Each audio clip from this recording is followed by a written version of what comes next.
Në mesin e shumë çështjeve të nxehta që po vlojnë këto ditë në korridoret partijake e ato të SPAK, një tjetër debat ka nxitur antagonizmin tradicional mes mazhorancës e opozitës në vend. Ndonse këtë herë, çështja shkon përtej përplasjes së zakonshme mes dy kaheve politik, duke bërë pjesë të debatit aktorë të shoqërisë civile, fetare e më gjerë. Projekt ligji për barazinë gjinore që pritet të votohet në mesnatë të parlament ka nxitur prej muajsh debate të forta në Shqipëri. Ndërhyrjet e fundit në projekt ligj, përmes amendimeve të shumicës, duket se nuk e kanë zbehur skepticizmin dhe kundërshtinë që vjen jo vetëm nga opozita, por edhe aktorë të tjerë të shoqërisë. Përfaqësues të koalicionit pro familjes e jetës dhe qytetar protestuan sot para dyerve të kuvendit, duke e cilësuar projekt ligjin një gjenocid ndaj familjes së shqiptarëve. Protestës së tyre për pak minuta ju bashkua edhe kryedemokrati Berisha, i cili e cilësoi projekt ligjin për barazinë gjinore si një ligj të doktrinës post-marksiste që bazohet në shkatrimin e familjes. Ndërsa për shumicën qeverisëse, ndryshimet e propozuara kanë në thelb vetëm barazinë mes burrit dhe gruas dhe jo gjinin. Por për të ndezur debatet në kuvend, do të mjaftonte një qëndrim i Berishës mbi ambasadorin e BE-s Gonzato, i cili, sipas kreut të PD-s, ka pasur ndikim personal për votimin e këtij ligji, duke mos u mbështetur në asnjë direktivë të Brukselit. Pas deklaratave të Berishës, ka ardhur reagimi edhe nga komisionerja për zgjerim e Bashkimit Evropian Marta Kos, e cila theksoi se barazia gjinore dhe mosdiskriminimi janë pjesë integrale e ligjit të BE-s dhe sipas saj këto nuk janë kërkesa personale të Gonzatos. Çdo sulm ndaj tij është i papranueshëm, tha komisionerja. Lidhur me këtë përplasje, reagoi edhe kryeministri Rama, i cili pasi kërkoi ndjesë për deklaratat e Berishës, e sulmoi atë përmes shprehjes popullore, qentlet lehin, karvani ecën përpara. Por çfarë thuhet tekstualisht në versionin final të projekt ligjit për barazinë gjinore?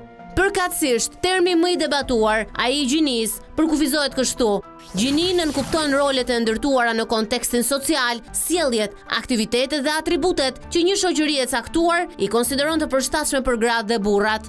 Ndërsa, përkatësia shumëfisht quhet ndërlidhja apo kombinimi i gjinisë me karakteristika të ndryshme, të parashikuara në legjislacionin në fuqi për mbrojtjen nga diskriminimi. Sipas ekspertëve të fushës që janë kundër këtij projekt ligji, në të gjitha pasazhet kur përmendet fjala gjini, teksti shoqërohet me tokfjalshin për shkak të përkatësisë të shumëfisht gjinore dhe shprehjen në të gjithë diversitetin e tyre. Në të njëjtën linjë theksohet se në direktivat e Bashkimit Evropian nuk përmenden asnjëherë tokfjalshat, identitete gjinore, shprehje gjinore apo përkatësi të shumëfishta. Kundërshtuesit e projekt ligjit thonë se termat gjithëpërfshirës dhe identitet gjinor forcojnë idenë se gjinia nuk lidhet më me ndarjen binare burr-grua, por do të shtrihet përtej saj.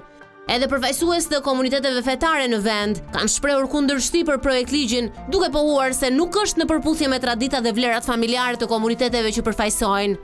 Ndërkaq, palë pro projekt ligjit për barazinë gjinore kanë qenë disa organizata të shoqërisë civile, Avokatja e Popullit dhe Komisioneri kundër diskriminimit. Në emër të qeverisë, Ministri i Shtetit për Marrëdhëniet me Parlamentin, Toni Gogu, tha se projekt ligji nuk do të prek kodin e familjes, gjendjen civile apo martesën.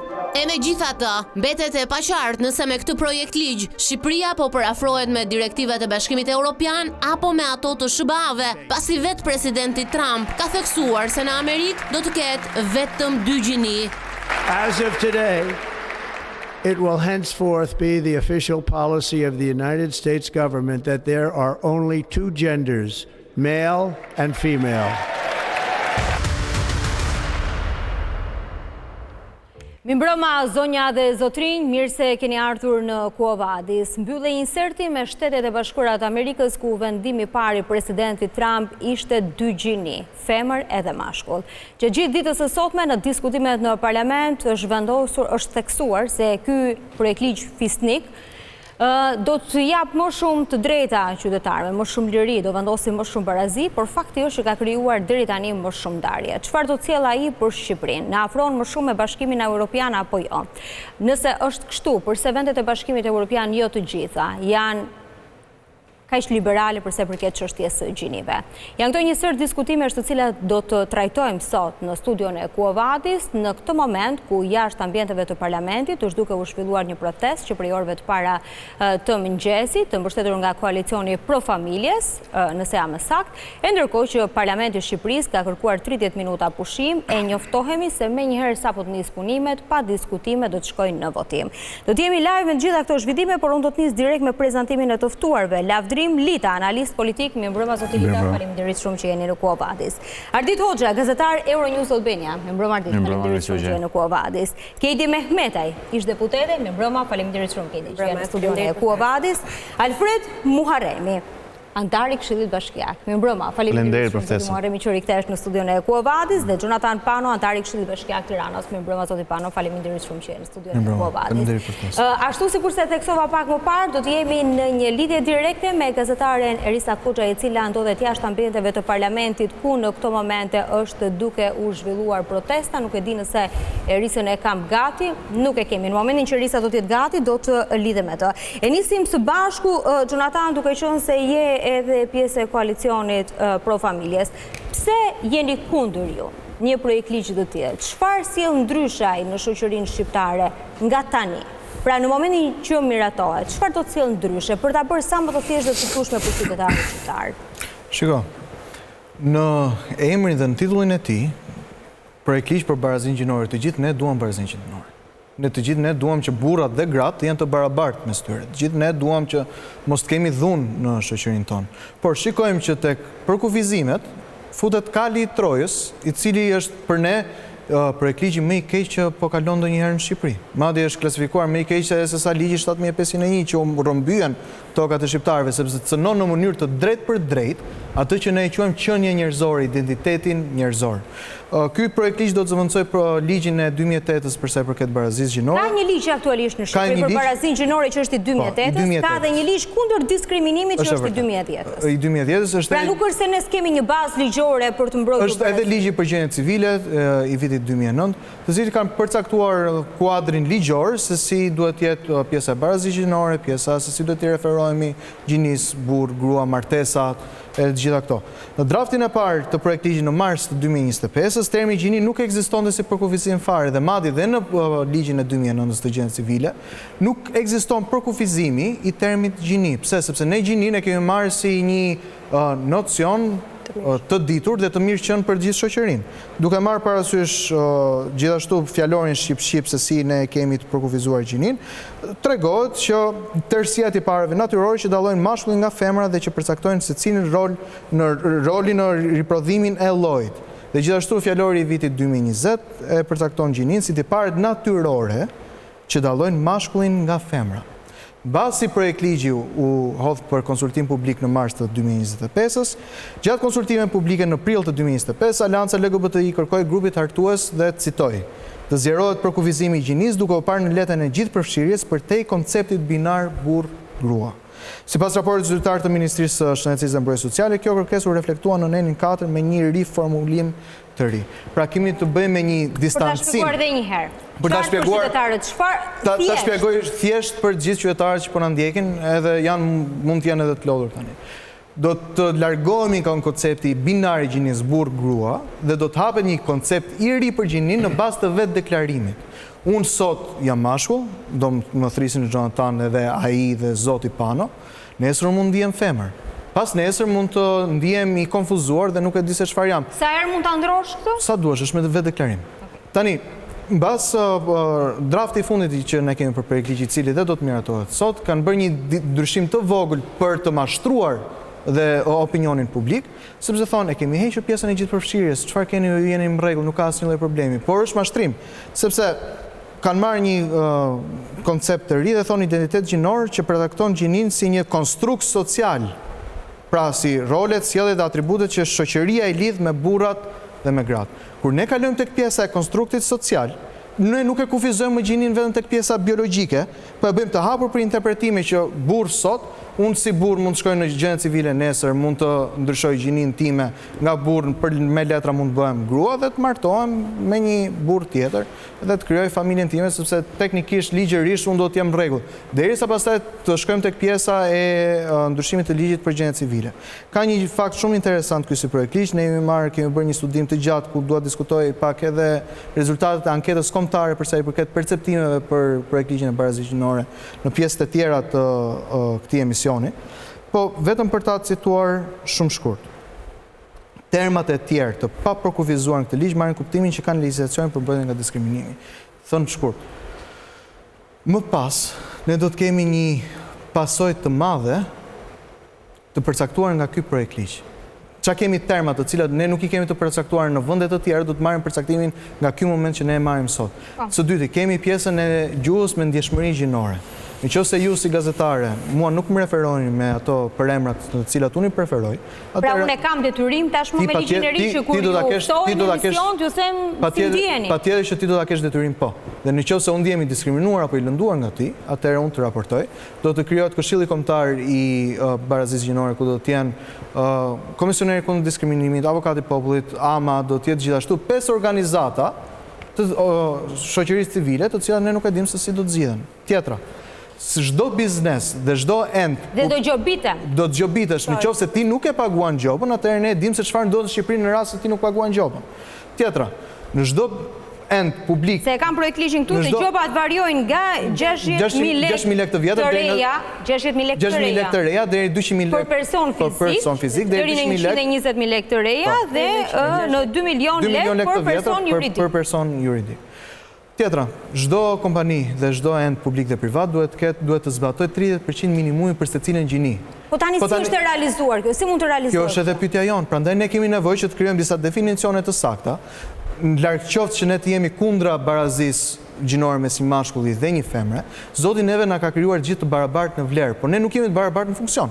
Hajde të krijojmë disa kushte të barabarta që dhe për sa i përket pagave, pjesë mbrojtjes nga diskriminimi mes burrave dhe grave. Po përmendet pjesa e pagave. Po patjetër, shikon, nuk kemi probleme me pjesën e pagave, absolutisht jo. Por kur ty të vjen dhe të imponohet dhe për mua cila është pjesa më e rrezikshme, është futja e këtyre agendave në të gjitha kurrikulat para universitare, që do të thotë nga kopshtet deri në vitin e 3 në gjimnaz. Unë dua të tregoj vetëm një grafik shumë të shkurtër, se çfarë ka ndodhur në Shtetet e Bashkuara të Amerikës nga viti 2014, kur shtëpia e bardhë futi pjesën e ideologjisë gjinore në përshkolla. Shikoni pak grup mosha 18 deri 24 vjeç, personat transseksual. Rritja e grupit të personave të cilët kanë ndryshuar gjinin në Shtetet e Bashkuara të Amerikës mbas futjes së ideologjisë gjinore në përshkolla është e tmerrshme. Dhe asnjë prind nuk do të ketë më të drejtën që të shkojë dhe t'i thotë fëmijës vet, ka mami dhe babi, është burri dhe gruaja, sepse nëse e bën, atëherë edhe prindi në një formë apo tjetër është duke diskriminuar këto grupet e tjera. Dhe çfarë ndodh me fëmijën? Çfarë ka ndodhur deri tani me këta? Shiko, ne mund të marrim raste se çfarë po ndodh në Kanada, kemi raste se çfarë po ndodh në Norvegji. Në shtetit vjen dhe të merr fëmijën. Mbrojtja sociale vjen edhe të merr fëmijën, edhe të trajton ty si prind, je një prind i paftë që ti të edukosh fëmijën tënd dhe hiqet domeni i edukimit të fëmijës nga prindrit dhe shkon tek shteti. Nga cila moshë fillon kur themi fëmijë? Nga kopshti. Nga kopshti, ato që ka ndodhur në Kanada, kemi parë raste të ndryshme në Kanada. I hap rrugë ky projekt ligj një sjellje të tillë në vendin tonë? Pa diskutim që po, kjo është e gjithë gjëja. Dhe tu ka qenë absurditeti më i madh sepse aleati ynë strategjik më i madh Shtetet e Bashkuara të Amerikës, presidenti Trump nga shkurti i 2025 ka deklaruar që njihen vetëm 2 gjini. Dhe mashtrimi më i madh është që të thuhet që këtë projekt ligj e kërkon Bashkimi Evropian sepse nga 27 vendet të Bashkimit Evropian, a e dini që 24 vendet të Bashkimit nuk e njohin gjinin binare, janë vetëm 3 vendet të cilat e njohin, Gjermania, Malta dhe Republika e Irlandës. Pra, ka pasur nga ato që kanë njohur dhe kanë hequr. Nuk është kushti i Bashkimit Evropian. Është kushti i Bashkimit Evropian pjesa e barazisë gjinore? Patjetër që po. Ne jemi për barazinë gjinore. Ne nuk jemi për diskriminimin e asnjë personi. Çdo person është i lirë ta jetojë seksualitetin e vet si të dojë. Por në momentin që kjo agjend vjen dhe imponohet tek fëmijët, atëherë ne kemi nevojë të vendosim një vit kuqe dhe qytetarët duhet të jenë këmbë për ta refuzuar këtë projekt ligj. Zoti Muharremi, si e keni parë këtë projekt ligj? Dëgjoj, duke qenë se unë edhe jam pjesë dhe struktura administrative shëndetësisë dhe mbrojtjes sociale, unë e shikoj që ky projekt ligj e para njëherë ka një parafrim të legjislacionit të Bashkimit Evropian, është një kërkesë, është një detyrim kushtetues për detyrim ndërkombëtar për ta parafruar këtë ligj dhe Zoti Pano ka shumë drejt në disa terma, edhe unë nuk jam dakord në disa pika të këtij nenit, të këtij ligjit, por duhet harroj që jemi një shoqëri. Dhe në një shoqëri duhet të japim të drejtë çdo njeriu që të jetojë me dinjitet, të jetojë i mbrojtur në një sekond. Me kodin e diskriminimit që neve kemi sot në fuqi, por edhe me ligjin e punësimit nuk e kemi këtë drejtë. Për shumë, këtu nuk flitet vetëm për një lloj kategorie në këtë rast, të cilët do të thonë shumë qytetarë këtu në këtë rast, do të thonë po marrin një konfuzion informacioni. Dhe ky konfuzion informacioni nuk i bën mirë edhe vetë. Tani unë fëmin tim edukoj vetë në shtëpi unë, më kupton? Një sekond, fëmin tim unë edukoj vetë në shtëpi. Pra unë marr përgjegjësi për fëmin tim se si edukoj. Deviancat sociale në këtë rast, se sa indikohet në shoqëri janë gjëra të cilët unë as nuk e impaktoj dot dhe as nuk kam fuqi ta ndaloj këtë gjë. Pra ne duhet të japim, ky ligj i jep të drejtë çdo qytetari pavarësisht orientimit të tij seksual dhe pavarësisht atij ndihet të japim mbrojtje dhe siguri. Dhe siguri dhe mos të ketë diskriminim në procese vendimare, në procese të punësimit, në procese të arsimimit, apo në procese të gjithë shoqërisë. Dhe ne duhet të dimë shumë mirë që sot neve nuk kemi një raport shumë të mirë apo shumë ngushtë në lidhje me të drejtat që i jepen këtyre komuniteteve. Në këtë rast nuk po flasim vetëm për komunitetin e LGBT-s. Kemi komunitetin e persona me aftësi të kufizuar. Që kjo barazi gjinore është shumë, kjo barazi gjinore e kap automatikisht këtë. Kemi sot komunitetin e kategorive rom egjiptian, që ky ligj do ta mbrojë akoma dhe më shumë. Kemi komunitetin e trinjve jetim. Ti e di shumë mirë që të qenit jetim këtë vend ishte një diskriminim, do të thonë jetim, një sekond të lutem. I ketë përcaktuar për komunitetin për fëmijët jetim. I kenë projekt ligj? Dhe romët që po... Një sekond pra, se ajo që ta kuptojnë qytetarët thjesht. Ne thot barazi gjinore, thot si për burrin do të ketë të drejta, si edhe për gruan do të ketë të drejta. Dhe për çdo lloj pakicë, për romët, nuk është që ajo është për barazi gjinore, po flet për gjë tjetër. Se barazi gjinore nuk futen komuniteti roma? Se çfarë mendon ti? Nuk futet? Po ngatron konceptet. Jo, nuk ngatroj fare konceptet. Se po e devijon edhe po e çon. Nuk e devijojnë fare dhe ma besoj që nuk e devijoj. Pra të qenit i diskriminuar nuk është vetëm kategoria LGBT. Është për diskriminimi ky s'ka lidhje me barazi gjinore. Tani barazi gjinore jep të drejtave grave, kryesisht që janë në marrëdhënie në punë të jenë barabartë me pagesat dhe me proceset e vendimarrjes në një shoqëri, qoftë administratë publike, qoftë administratë deri më sot. Urdhro? Të janë institucionet. Të janë institucionet. Fillojnë inspektoratet e punës, fillon avokati i popullit, po ky është ligji që ty automatikisht, sepse ky ligji nuk shfaqet vetëm ky ligji dhe mbaron ky ligji. Kjo do të ketë shoqëruar me VKM. Jo, sot të flasim, kush e ndalon një grua që të jetë më paguar se sa një burr në një institucion? Ke absolutisht, ke diskriminim. Në administratën shtetërore, sot një grua dhe një burr që bëjnë të njëjtin pozicion pune, po njësoj apo jo? E ke të rregulluar në administratë. Jo, lutem, po sot një burr dhe një grua që bëjnë të njëjtin më përpara nuk e ke pas rregulluar. Po pra, është i rregulluar. Si në proceset vendimare po. A është i rregulluar sot? Po është i rregulluar. Po pra, ky ligj nuk është se është diçka plus. Po s'flasim vetëm për administratë publike, se s'përfaqohet shoqëria vetëm në administratë publike. Po edhe në privat. Në privat të garantoj unë që në privat nuk ka fare diskriminim një burr apo grua, për kundër. Mund ta garantosh se ti je pjesë e këtij, se më fal. Ti mund ta garantosh se je pjesë e një televizioni, je televizioni kombëtar dhe normalisht nuk ka diskriminim. Por ka jo të fshehura, po ka absolutisht, sepse edhe këto ligje pse bën? Ky është problem që nuk i mos deklarimeve, është problem i inspektoriatave që nuk i qëndrojnë në kokë situatës, ë? Po kjo është sepse edhe ky ligj do ta mbrojë. Ky ligj do ta mbrojë. Pra, edhe një të qenurit, edhe mos i paguar apo mos i përfshirë në proces apo meritokracisë për të rritur në detyrë, normalisht është pjesë e këtij ligji. Që normalisht janë endet shtetërore të cilët do t'i japin. Meritokracia është tjetër gjë. Një minutë pra janë endet shtetërore të cilët do t'i japin fuqi. Pra mos të kanalizohet vetëm në një drejtim. Mos kanalizohet vetëm atë drejtim sepse është shumtuar. Ai ka të drejtë. Kjo që po thotë zoti Muharremi ta heq meritokracisë se vendos kvota. Ai ka të drejtë çdo qytetar nëse unë jam i aftë. Është si ajo puna që ka ndodhur me kredinë e Bashkimit të Tiranës. Nëse unë jam homoseksual, nëse do të isha homoseksual dhe Arditi është heteroseksual, kemi eksaktësisht të njëjtin sistem piksimi, aplikojmë të dy për kredit buta, unë do të isha i favorizuar. Pse? Vetëm sepse jam pjesë e komunitetit LGBT. Kjo ndodh sot në Bashkinë e Tiranës. Po, kjo ndodh sot në Bashkinë e Tiranës. Çfarë lidhje ka meritokracia? Ndodh në Bashkinë e Tiranës, po s'ndodh në bashkitë të tjera, më zotëri dashur.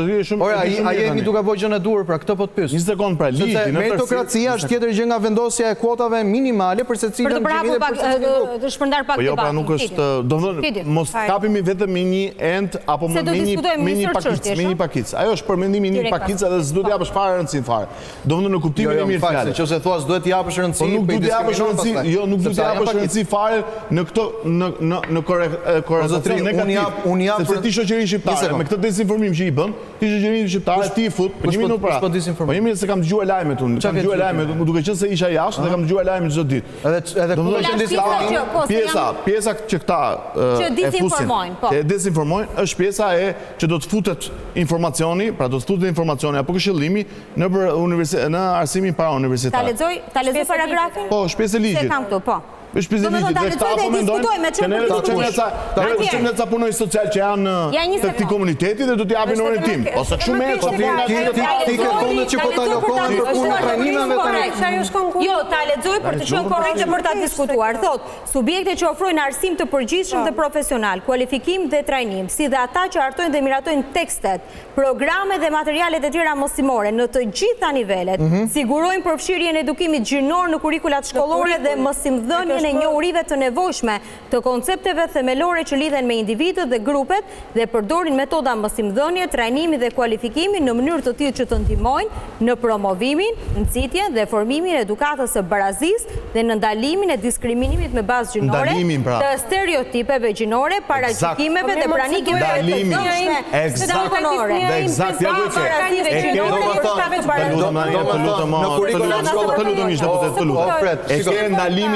Më falë, sot nuk e ke iden që çfarë ndodh nëpër shkollat, sot nuk e ke iden që çfarë ndodh nëpër shkollat publike të këtij vendi, duke imituar dhe duke disimulinuar edhe pa vetë deklarim të një djali apo të një vajze, e cila ka vetëm një të folur ndryshe, duke etiketuar. Pra, roli që do merr shteti në këtë rast është të edukojë dhe të informojë që kjo lloj sjellje që mund të ketë ai korrazoni social ose kjo lloj sjellje që mund të ketë këtë lloj deviance mos të diskriminohet. Mos të kriminalizohet, po të jepet drejtë atij.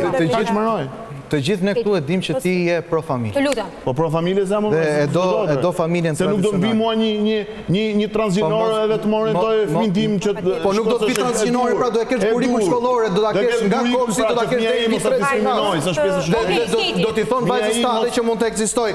Mund të jetë edhe të 10 mace që në për jo më fëmia mos ta diskriminoj shokun e shkollës më. Po çfarë lidhje ka me diskriminimin? Mos ta diskriminoj. Po si mund ndihet femër më? Sepse nga diskriminimi vjen dhuna. Po nuk mund ndihet femër një mashkull, një djalë. Tani të lutem tash. Diçka që quhet gender dysmorphia. Gender dysmorphia që mund të ketë probleme me identitetin e tij. Për këtë punë ekziston pjesa e psikologut dhe familja, të cilët të kthejnë në atë gjendjen tënde natyrore. Dhe tani Ardini vetëm një gjë të fundit. A dini se çfarë ka ndodhur në 2020 me urdhrin e psikologut? Ka kaluar ajo gjë që ne jemi vendi dytë në botë, quhet ban law. Ban law e kemi diskutuar edhe në disa emisione të tjera, i heq të drejtën psikologëve për kthimin edhe për trajtimin e personave të cilët mund të kenë këtë gender dysmorphia, që nëse unë them, unë ndjehemi konfuzuar, nuk e di jam djalë apo vajzë. Nëse psikologu vjen tek unë edhe më thot mua që Jonathan, ti je djalë, ktheu bëu burr dhe të fillon pjesën e trajtimit që të më kthej mua në gjendjen time të vërtet natyrore, atëherë ai psikolog rrezikon që t'i humbet licenca. Kjo është e gabuar. Po pra, por nëse ti mbledh të gjitha bashkë, ti ke pjesën e kurrikulave shkollore. Familja ka të drejtë që të orientojë? Tani familja nëse pastaj shkon mësuesi dhe raporton familjen që familja po e bën këtë person diskriminues edhe po e bën këtë person që të njohë vetëm mashkull dhe femër, arrim në pikën ku e diskutuam në fillim. Tani se unë mendoj që duhet të ndajmë disa koncepte. Të ndajmë dhe të jemi sa më të qartë për qytetarët. Jam shumë dakord me atë që u tha në hyrje, që ka aq shumë informacion dezinformues. Dhe prandaj e pyeta Fredin konkretisht për çfarë ka tani po bëjmë pak a shumë të njëjtën gjë, sepse deri tani u fol më së shumti për ligjin për diskriminimin, që është një ligj tjetër nga ligji i cili po diskutohet sot, që është për barazinë gjinore. Pra ne nuk po diskutojmë ligjin për diskriminimin, i cili ka kaluar. Ky e mbron e fuqizon Jo, nuk ka lidhje fare, jam lart. Ndërkohë është rikthyer seanca, lutem nga regjia në momentin që votohet ligji. Kryetar, zonja e zotërin deputet, nderuar qytetarë shqiptarë që ndiqni kuvendin, Siç e thash prej momentit parë të reagimit ndaj disa deklaratave në mëngjesin e sotëm nga deputeti Sali Berisha në adres të ambasadorit të Bashkimit Evropian në Shqipëri, zotit Silvio Gonzato, deklarime të cilat u cituan në Kuvendin e Shqipërisë edhe momentën më parë nga Ministri për Mbretërinë e Parlamentit, deklarime të cilat edhe po i ripërsëris këtu. Ambasadori të BE-s i them kaq, zotëri, ne absolutisht respektojmë orientimin seksual të gjithë secilit, por përpjekjet tuaja për të imponuar shoqërisë shqiptare standardet përkatësisë shumëfisht gjinore, gjinisë në diversitet gjërë përveç asaj binare, dhe i them këtu edhe në statusin tënd je binar. Nuk merremi ne me trajtimin ka fëmijë, ka pasur grua, ka marrë vendimet e tij më pas, siç ka shpjeguar, nuk duhet të merrem me jetën e tij personale fare, edhe pse nuk ka mbetur gjë tjetër pa i thënë. Bazuar në faktin se edhe pas kërkesës së përsëritur nga ana ime si kryetari i grupit, nga Ministri për Marrëdhënien e Parlamentit, nga ana juaj, për të reflektuar dhe për të kërkuar ndjes, jo vetëm që nuk u kërkua ndjes, por deklarimet e tjera të rënda u shtuan. Edhe pse kishte reaguar ndërkohë edhe komisionera për zjerimin në emër të Bashkimit Evropian, i cili ka dënuar sot si asnjëherë tjetër, unë nuk mbaj mend një rast të ngjashëm, deklarimet që vinë për fatin e keq nga kryetari i një partie që është antare e Partisë Popullore Europiane, partnere e grupit të Partive Popullore Europiane në Parlamentin Europian. Ne shkojmë në Parlamentin Europian, ne flasim Shqipëri, sa po e mbyllëm para pak ditësh Komitetin Parlamentar të Stabilizim Asociimit, dhe për gjithë ata që mendojnë që se dëgjova që ndërkohë kishin parashikuar vendimarrjen tonë, unë besoj që është në dinjitetin institucional të Kuvendit të Shqipërisë që jo vetëm të distancohemi, dhe ne do të propozojmë një rezolut në emër të grupit parlamentar të Partisë Socialiste për të distancuar. Qeshja e tyre është shpreha më kumtim plot që Kuvendi i Shqipërisë nuk mund të vazhdojë më, sepse edhe deputetët e tjerë të grupit parlamentar të Partisë Demokratike që morën fjalën, jo vetëm që nuk u distancuan, por e thelluan këtë skandal të rënd diplomatik në emër të Shqipërisë. Kryeministri i Shqipërisë ka reaguar në mbështetje të dinjitetit të Shqipërisë. Kuvendi i Shqipërisë duhet të reagojë, siç kurse u thash, qeshjet dhe nënqeshjet, bërtitjet dhe klithmat e një partie që nuk po di të ndahet nga komunisti i fundit që e ka marrë peng, më bëjnë zoti kryetari i Kuvendit që të kërkoj nenin 49 të rregullores, ndërprerjen e diskutimeve, kalimin me njëherë në votim. E di që rregulloria kërkon dhe opinionin e kolegëve të opozitës, shpresoj shumë që të ketë reflektim, edhe pse reflektimin e shoh. Pengmarrja kësaj partie është keqardhje e madhe për Shqipërinë, por shqiptarët presin që brenda Partisë Demokratike të ketë prej tyre që të mbrojnë dinjitetin institucional të Kuvendit. Ne nuk do të tolerojmë shkeljen e dinjitetit institucional të Kuvendit, dhe sikur si u thash, do të marrim gjitha masat përfshir edhe një rezolut që të na distancojë nga kjo gjuhë. Faleminderit.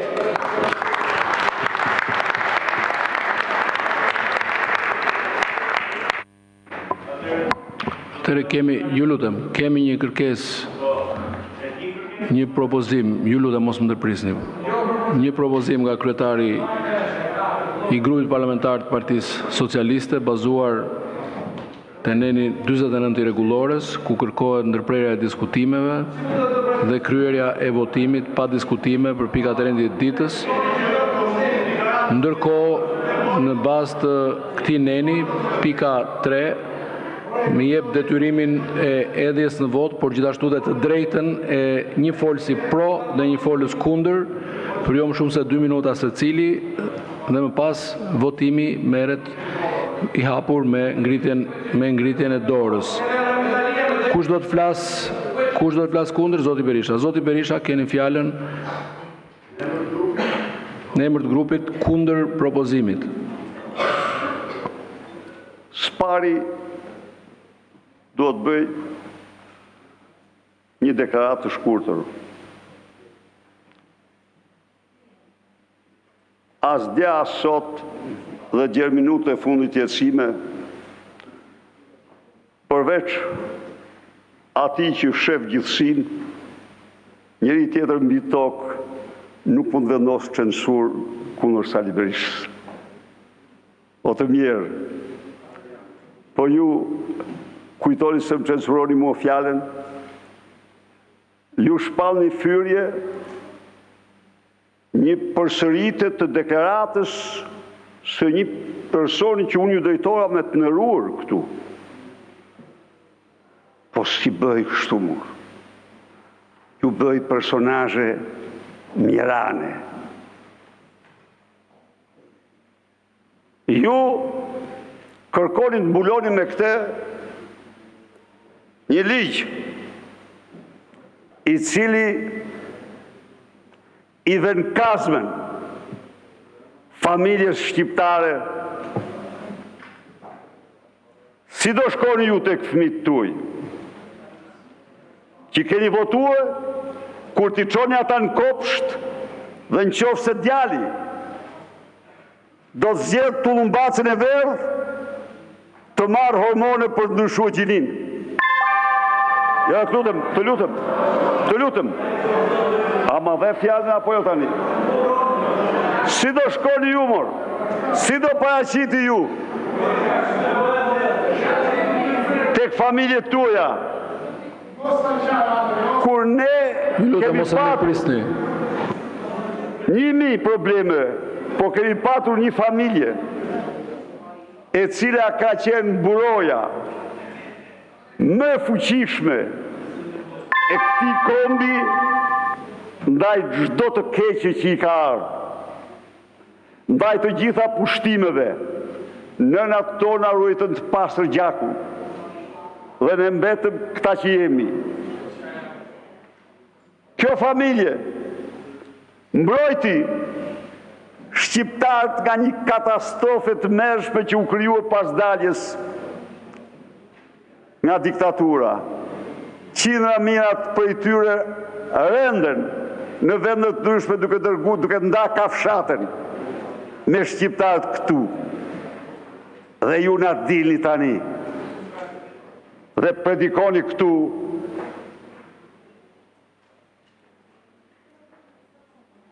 identitetet me diversitet të madh gjinor. Predikoni këtu standarde që nuk i ka asnjë vend i Bashkimit Evropian.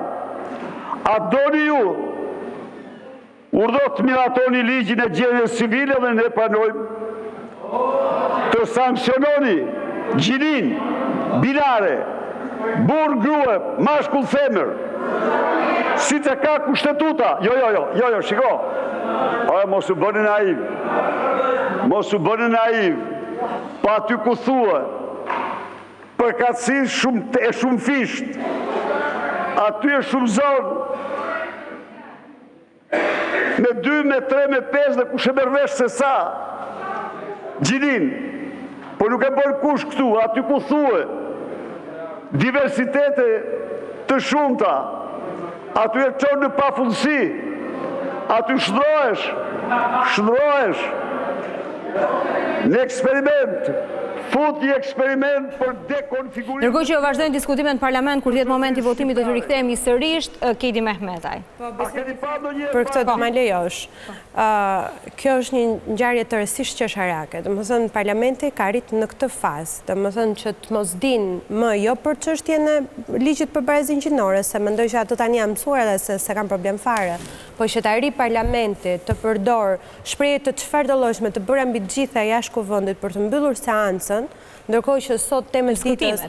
Për seancën, pra interesi, që sot duhet kishte vetëm një temë dita aty, se si zëvendës kryeministrja është e pandehur dhe bashkë me të i gjithë qeveria rrezikon, se nuk është një, janë disa ministra, kryeministri dhe institucionet të tëra që rrezikojnë të arrestohen nesër dhe janë gati me çfarë kemi lexuar e kemi parë, dhe të shkoj dhe të mbyllet seanca për një thënie të kujtdo, po aq më tepër unë dëgjova se çfarë tha zoti Berisha, po e dëgjoja live, që ishte thënë dhe jashtë parlamentit, kjo është për të kuptuar në çfarë pike të terrorit politik në po jetojmë. Dhe jo më kot vinë edhe ligjet të kësaj natyre dhe po i rikthehem temës për cilën po flasim dhe dua thjesht të konfuzoj debatin që u bë edhe pak më parë.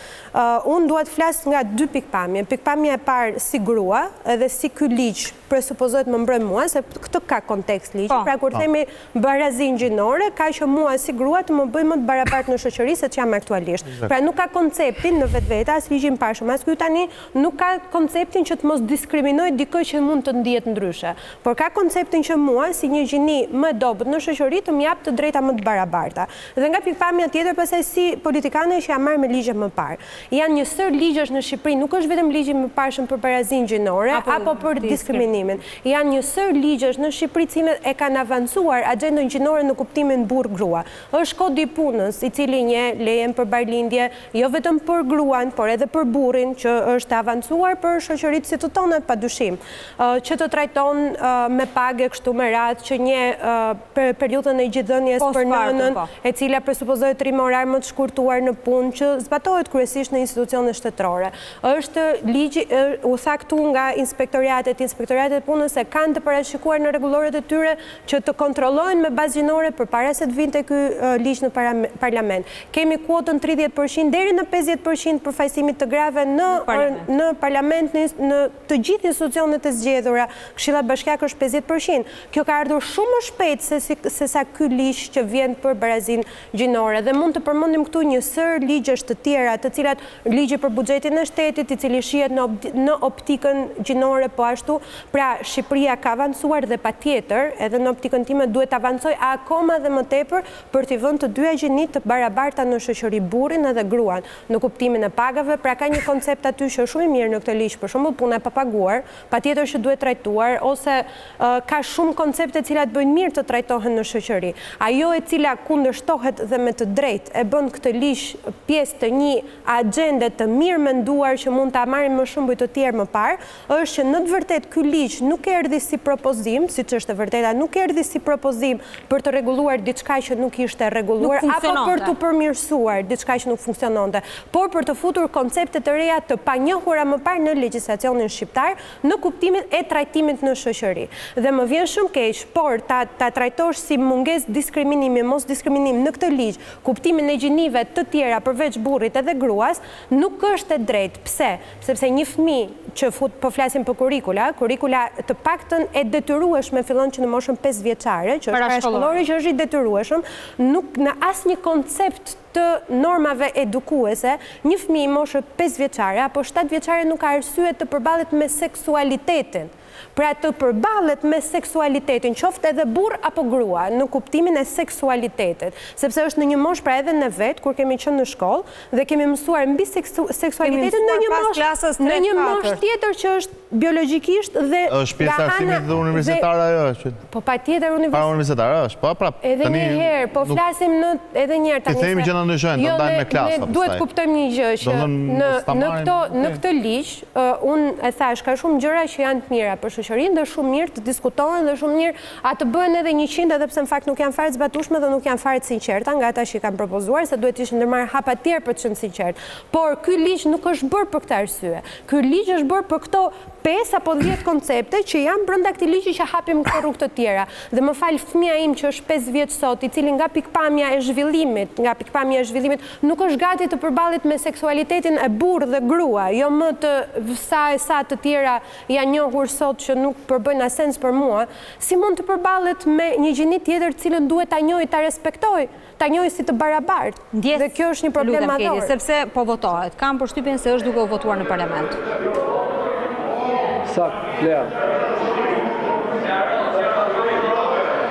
Abstenim nuk ka, atëherë 77 vota pro, 15 kartonat ngritur kundër. Miratohet propozimi i zotit Balla për të ndërprerë diskutimet dhe për të kaluar në votimin e akteve. Jemi në proces votimi, zoti Strazimiri. Fillojmë me votimin e akteve.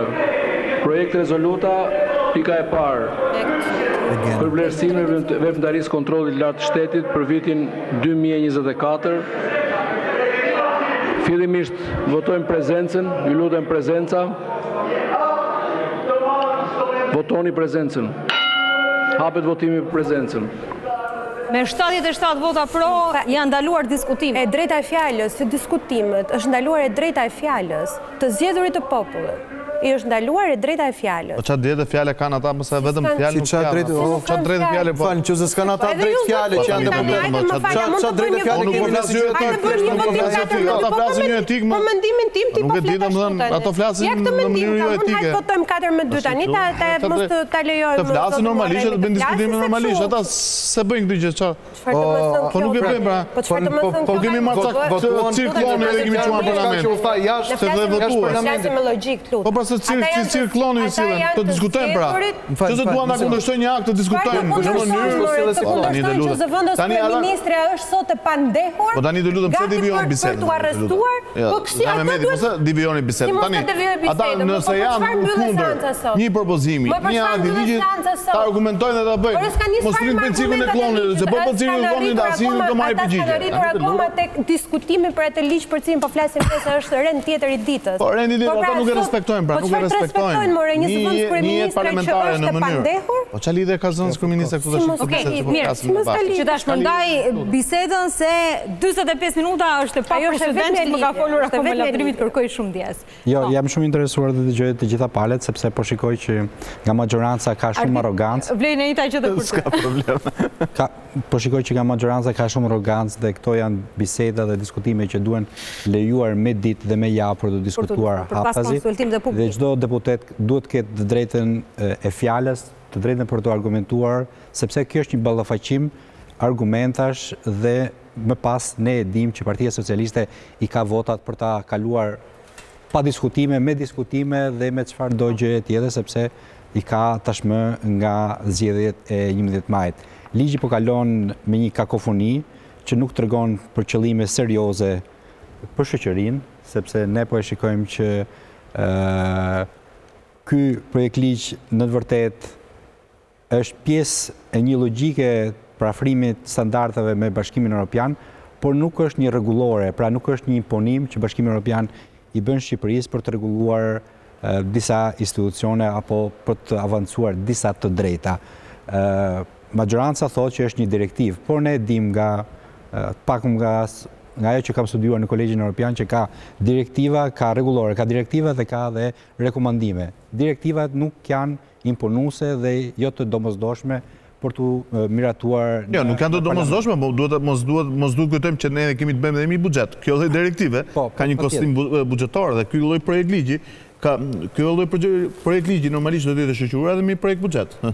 Se normalisht do të ketë mbrojtje edhe buxheti.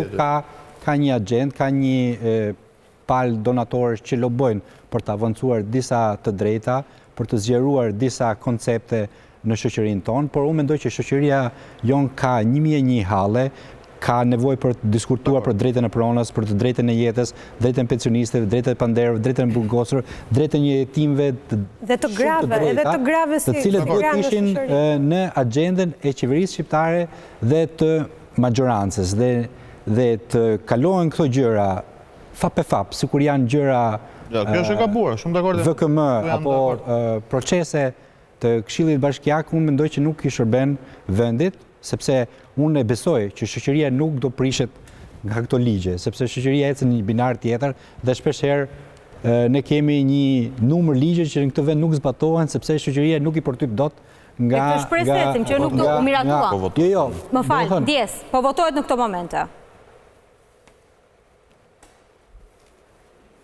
Se Arditi i cili është gjithë kohës në telefonin dorë duke raportuar.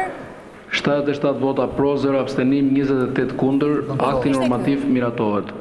pika 6, akti normativ numër 8. Pika 12, se që nga 17 të 12.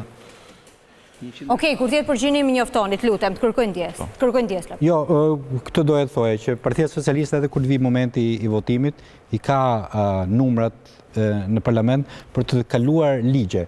Por a duhet kaluar ligje pro familjes? Se ka pasur një lloj diskutimi dhe më parë, edhe kur u diskutua prindi 1, prindi 2, por edhe pjesa e gjinive, kishte të paktën në legjislaturën e kaluar ka pas deputet që janë shprehur kundër, në mos gaboj ka qenë Petro Koçi që është shprehur kundër apo jo. Dhe nuk do habitesha sikur edhe në këtë parlament që është sot, mund të ketë nga opozita që të votojnë pro, mund të ketë nga majoranca që votojnë kundër. Ka padur diçka interesante, Zoti Balla ishte i pari nga majoranca që bëri amendamentet në fillim.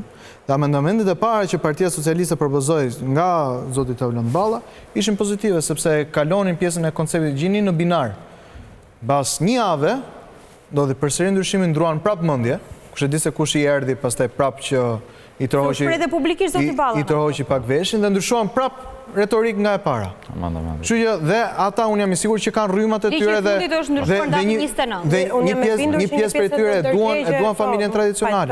Po puna është, e dini se sa lek kanë ardhur nga 2020 deri tani për këto organizata jo financiare? Mbi 100 milionë euro.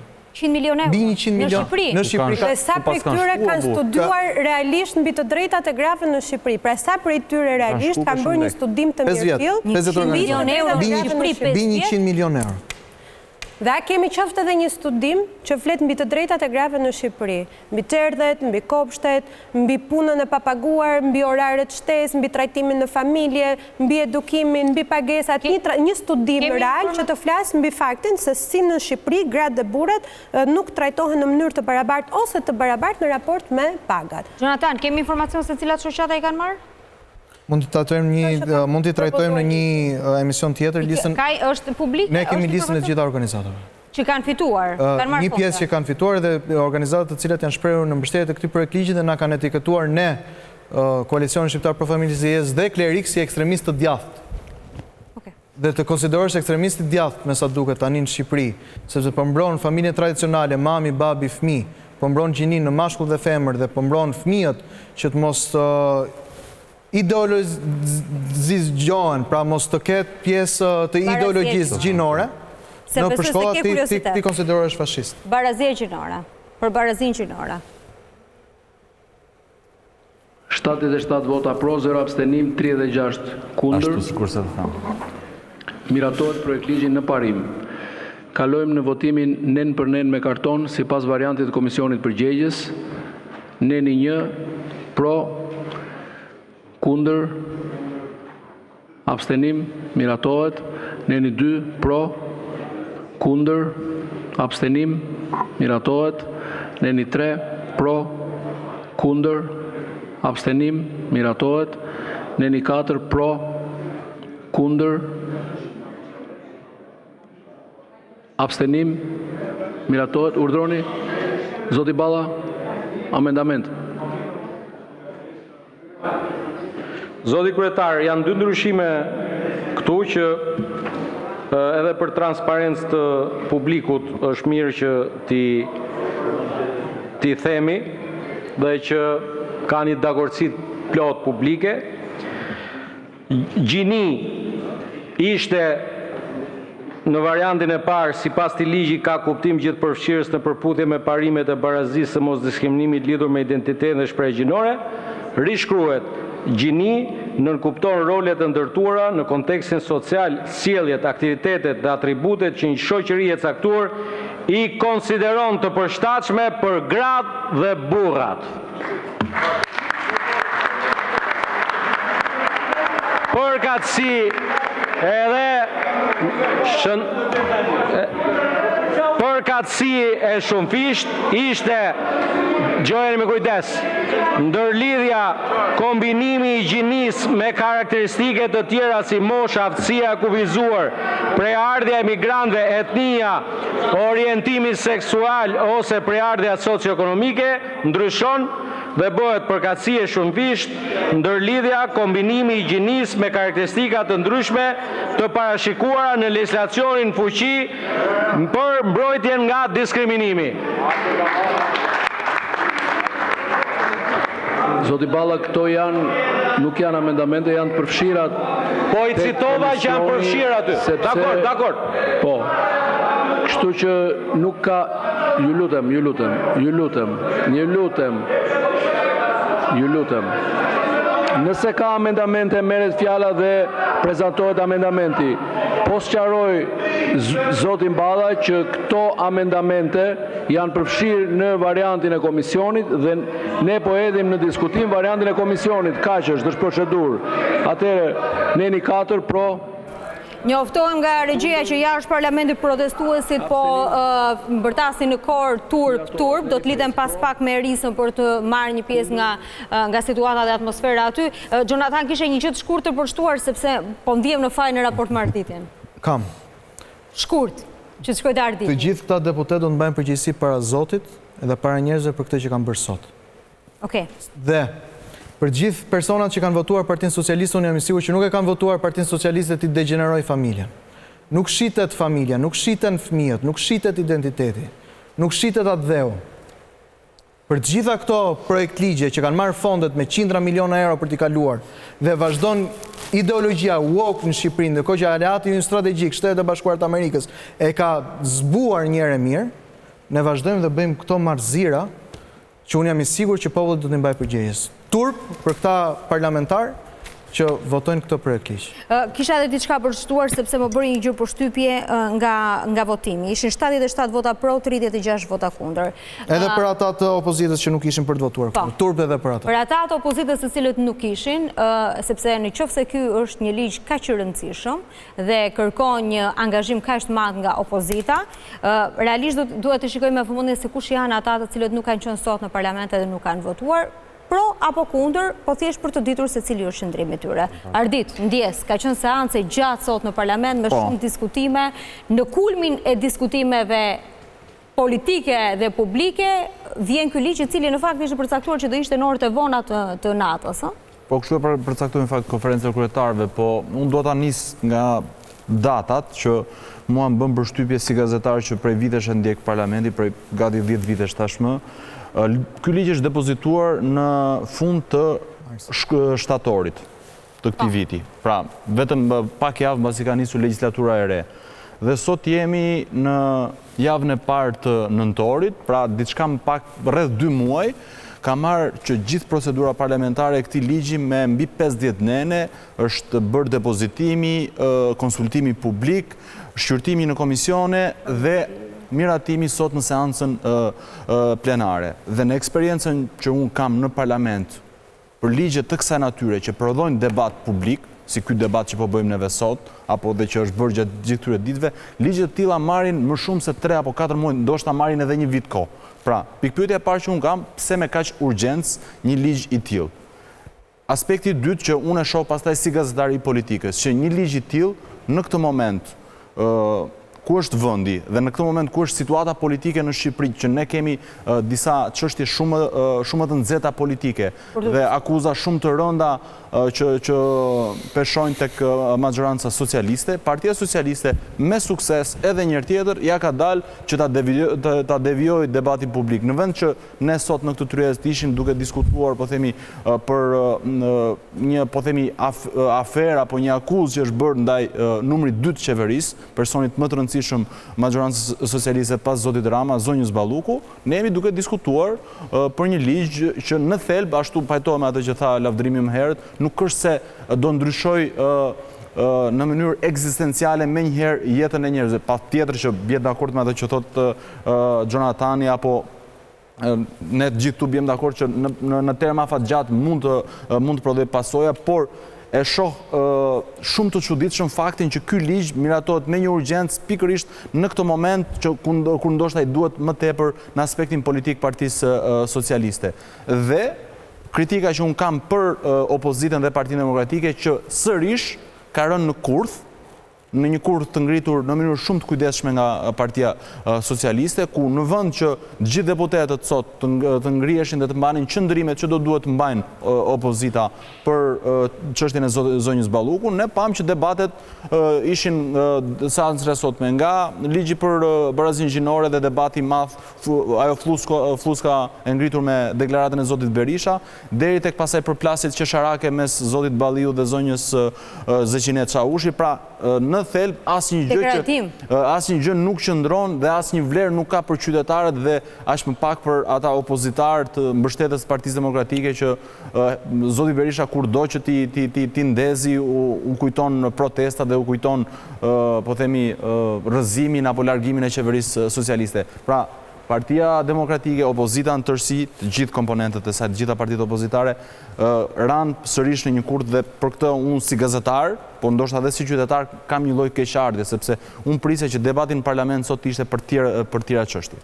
Ironikisht edhe ky projekt ishte ndryshuar, i rishikuar mban firmën e zonjës Balluku si zëvendës kryeministre në mungesë edhe me porosi të... Kisha një pyetje për Arditin, me qenë se ndjek parlamentin. Është mungesa e kryetarit grupit parlamentar të Partisë Demokratike, Gazmend Bardhi. Pse nuk ishte ai? Është për shkak se është i dënuar.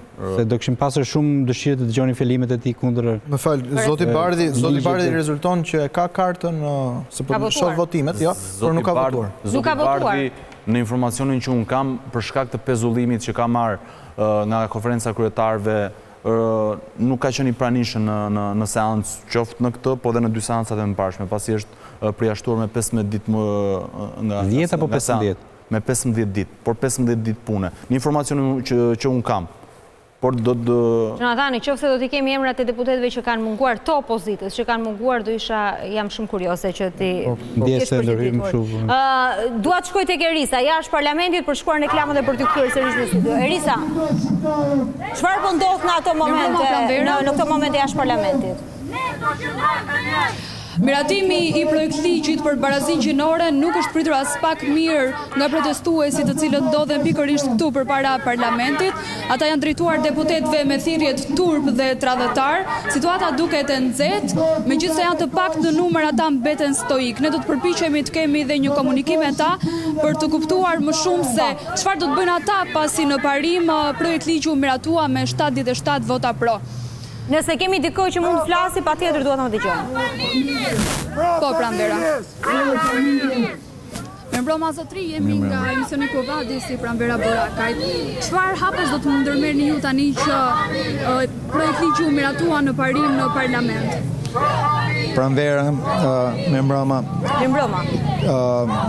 Kalimi i këtij projekt ligji në parim është një turp më vete. Të paktën për parlamentarët që kanë votu. Absolutisht, ne nuk kishim shumë pritshmëri të mëdha, duke ditë mënyrën se si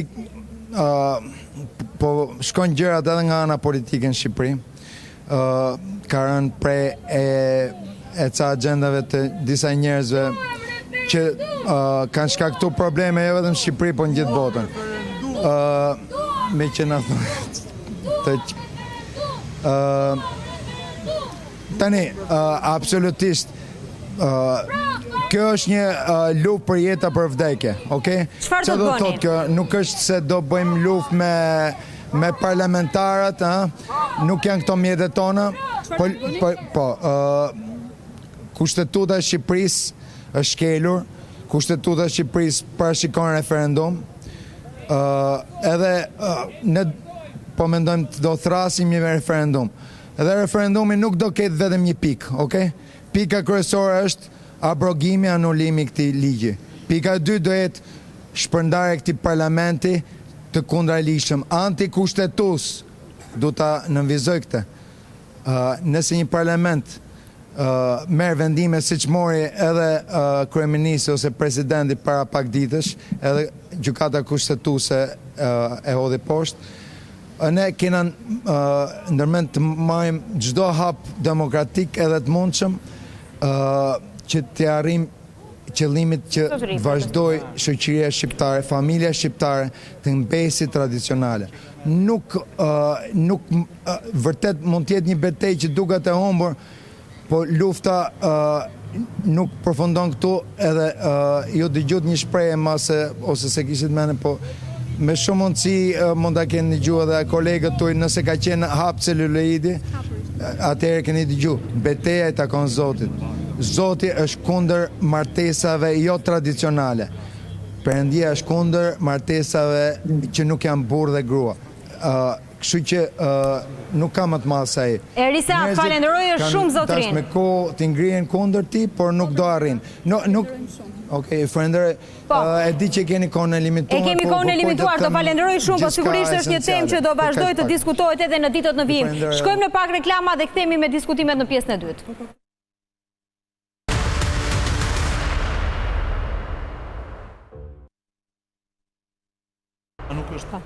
Jemi rikthyer në pjesën e dytë të emisionit Klita, pas votimit të ligjit. Unë mendoj që kjo është një mizanskenë e madhe e bërë sot për të fshehur debatin real që duhesh bërë ditën e sotme në parlament dhe kudo, që ka të bëjë me aferën e tunelit të Palloshit, ose të Llogaras që i thonë, një aferë me 50 milion euro, e cila është në nënhetim në SPAK dhe ka marrë të pandehur zyrtar të lartë të kësaj qeverie. Sot do të ishte dita e diskutimit për këtë aferë, për të nxjerrë edhe përgjegjësitë politike me dorëheqje ose me shkarkim. E gjitha kjo po kthehet në një betejë për të treguar numrat në parlament dhe nga ana tjetër, ana e opozitës, për të tërhequr vëmendjen në Washington dhe në seli të tjera ku këto deklaratat për gender apo për çështjet që kanë të bëjnë me identitetin gjinor kanë më shumë impakt. Për shkak se çështja është ne me këtë votim që kemi bërë sot jemi kundër Amerikës, Amerika është pro dy gjinive. Po, por kjo ka të bëjë edhe me një farë personalizimi që zoti Berisha i bën sulmeve.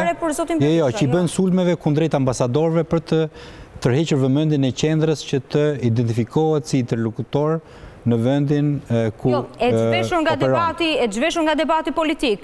Flasim që në Bashkimin Evropian e kanë vetëm 3 vende dhe në Shtetet e Bashkuara të Amerikës janë shprehur kundër, pra janë vetëm 2 gjini. Pra ne jemi plus tyre 3 vendeve. Sepse sot kemi pasur edhe reagimet institucionet të Bashkimit Evropian, që është komisionerja për zgjerimin Marta Kos. Pra ne kemi pasur buk me Kos gjithë ditën e sotme.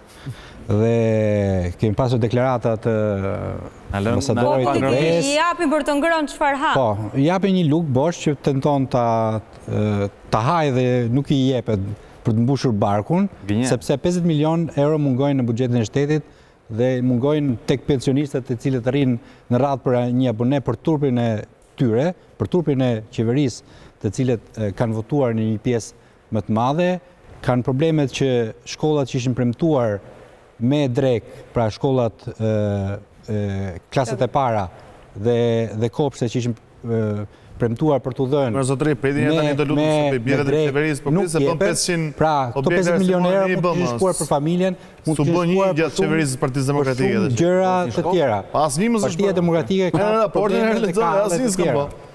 I kanë futur nga një lyre nga i boj.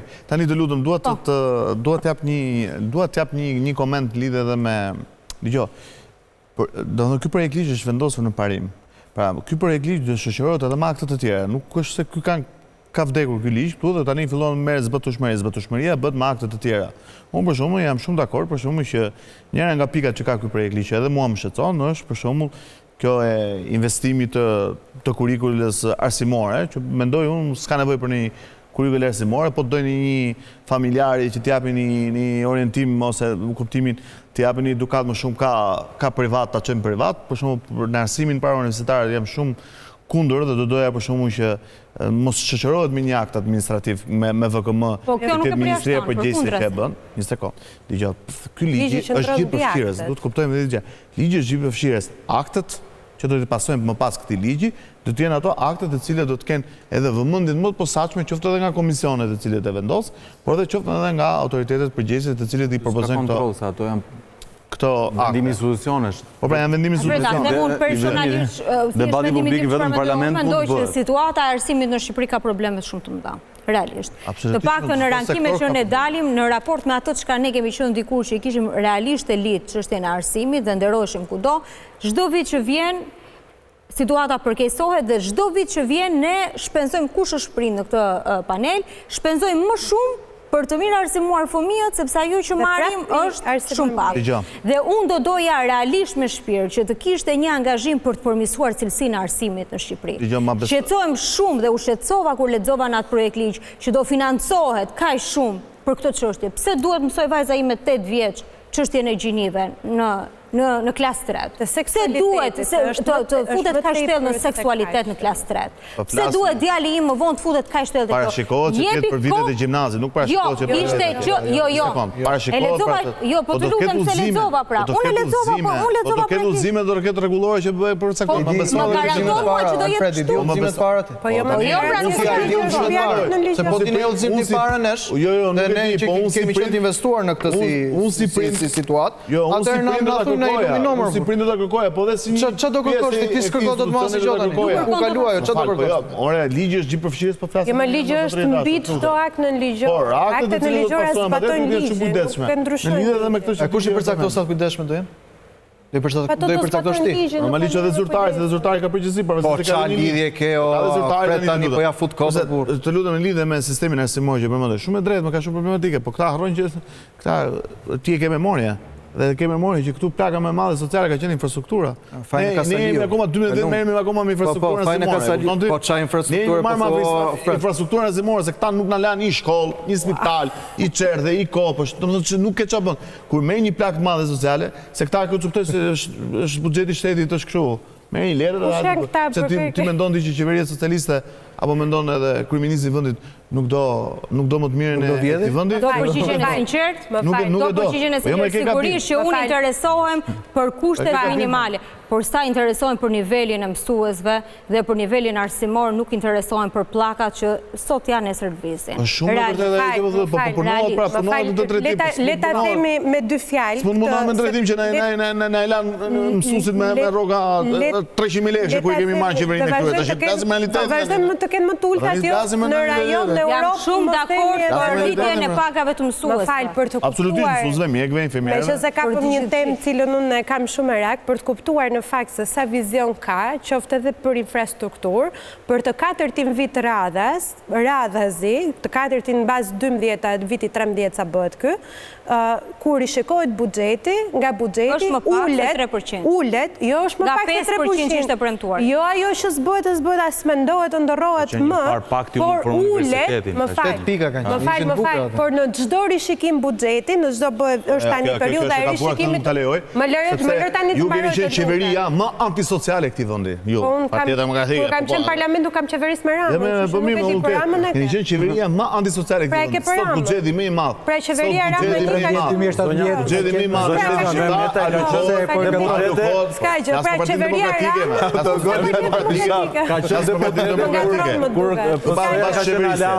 Pas qeverisë.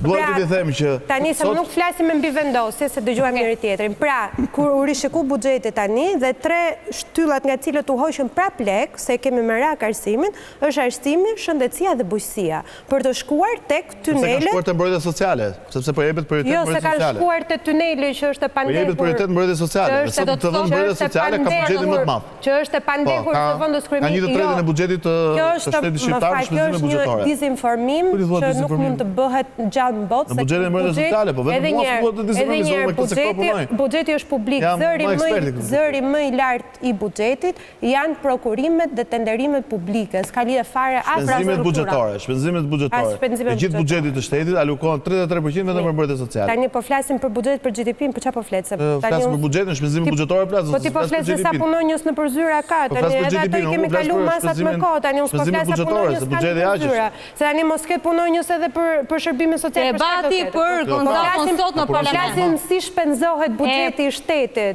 dhe shpenzohet i gjithi për korrupsion që njëri pas tjetrit të gjithë ministrat po shkojnë se se mund të thos paku, Duket është qartë taktika zotë Muharremi për të lëvizur fokusin e debatit te fajin e Kaziash. Ti e jep direkt në fytyrë më burqe. Jo, nuk ka problem, ai e kishte me Rama Nishin. Unë dhe buxhetin i madh alokohet për projekte sociale. Cilat janë temat që ne duhet diskutojmë? Ata që bëjnë korrupsion, edhe dëmtojnë fëmijët tanë, dëmtojnë idealizmin ton, dëmtojnë edhe angazhimin tonë qytetar. Po e ke në zvënd kryeministrën, po. Të shkojnë aty.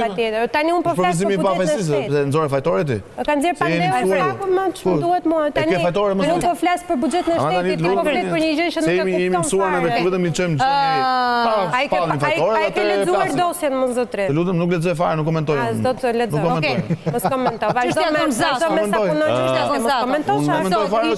E kuptuam për Rama Nishi është qeveria më jo socialiste ka parë në Shqipëri.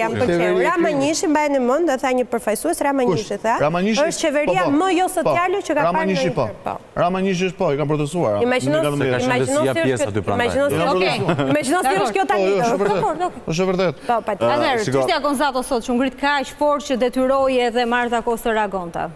Nuk duhet të ndalim shumë tek reagimi i zonjës Marta Kos, po ta marrësh literalisht dhe ta rilexojmë dhe ta ridëgjojmë atë deklarat të zotit Berisha, të paktën në këndvështrimin tim, e gjithë pastaj reagimi parlamentar është një flusk sapuni. Pastaj, nëse do shkojmë tek elementi tjetër që për një deklarat të bërë në oborrin e parlamentit, mbyllet seanca plenare, pastaj këtu jemi në kufite një skandali parlamentar dhe një lloj në kufite një absurdi politik edhe institucional, sepse ajo që ne vedim që seanca plenare nuk mund të ndikohet se çfarë një politikan apo një X personazh politik mund të bëj nga jashtë. Ne kemi parë deklarata edhe më të forta, deklarata fyerje edhe më të rënda që kanë bërë përfaqësues të dyja palëve, qoftë nga ana e maxhorancës me zotin Rama që nuk ka kursyer në disa raste etiketimet për deputet të opozitës, apo edhe nga ana tjetër edhe opozita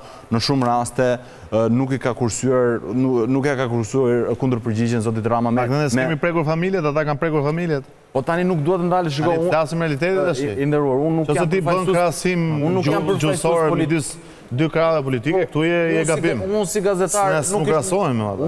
Po nuk i krahasoj se Zeni nuk është na ikën akoma. Jemi shumë të maturuar. Jemi shumë të maturuar. Shoh shumë një lloj.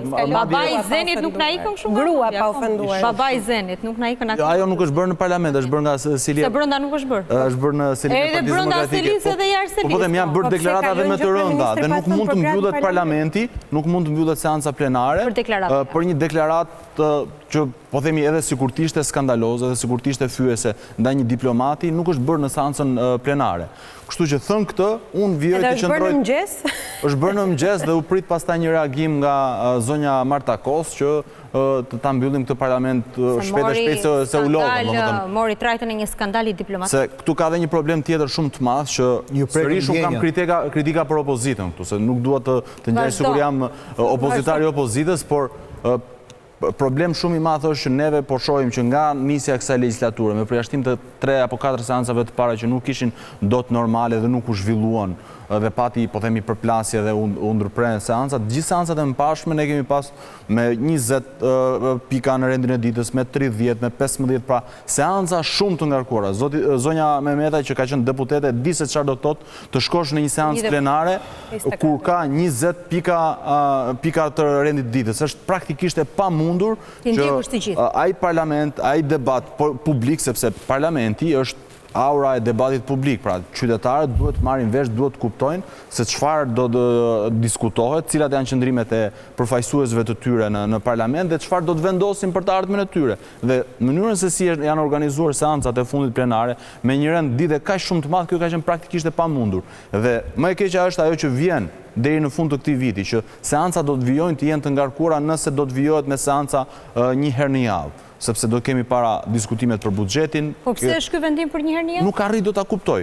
nuk arrit do ta kuptoj. Në komisione dhe mos i japim vërtet shumë rëndësi parlamentit, por unë mendoj që rëndësia më të madhe e merr komisioni. Atëherë, diskutimet. Nëse unë flas nga ana teknike, aty është komisioni i cili që duhet të bëjë, po sepse një ligj para se të dërgohet në kuvend, duhet kalon komision. Dhe normalisht komisioni ka peshën më kryesore për ta konfiguruar të gjitha ato që të proposojë gjithë secilit nga ne këtu. Nuk shohin komisionet në parlamentit.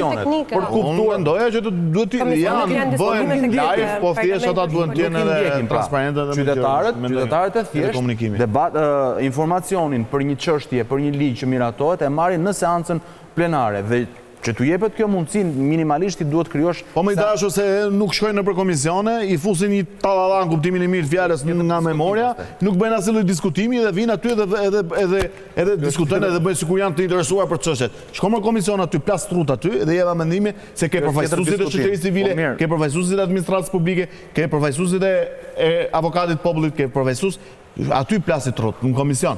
Shkojnë, nuk marrin fare pjesë në komisione, nuk bëjnë asnjë punë konkrete në komisione, rrin gjithë ditën nëpër kafeneve, tymosin gjithë ditën cigare. Ne ishim fare të deputetët tani do bëjmë parlamentin. Edhe shkojnë dhe flasim, edhe vinë e flasin në parlament, bëjnë si të interesuar si shqetësuar. Nuk i kundërshtojmë me këtë, madje për informacionin tuaj është duke u diskutuar një variant që ta ulim numrin e deputetëve që t'i bëjmë eficient, bëjmë 100 deputetë dhe sa ti kemi senator. Ndoshta është në... Jo, unë them, unë jam i mendimi që tulen deputetët dhe të shohet nga një këshilltar, se ka nevojë për një këshilltar që ta kenë interesin e qytetarëve dhe nuk po flisja për këshilltar, e kupton? S'ka njohuri, nuk po flisja për efektivitetin e deputetëve. Deputetët janë apo s'janë efektiv është janë tjera parametra matë. Unë po flisja për interesin e qytetarëve. Dhe interesi i qytetarëve nuk janë as pak të lloj seancash plenare. Ta garantoj që nuk janë as pak. Jo vetëm për ata qytetarë që janë të prekur, por ndoshta edhe për opinionin publik, të kuptojnë u miratua apo s'u miratua, ky X deputet të cilit unë ja kam dhënë votën, çfarë qëndrimi ka për këtë çështje. Unë jam i sigurt që nuk e kanë kuptuar sot, jo vetëm për këtë, por edhe për ligjet e tjera që u miratuan për administratë publike e të tjerë. Është rrëzuar dhe kërkesa e Partisë Demokratike për shkarkimin e presidentit Begaj. Pastaj lajm shumë befasues.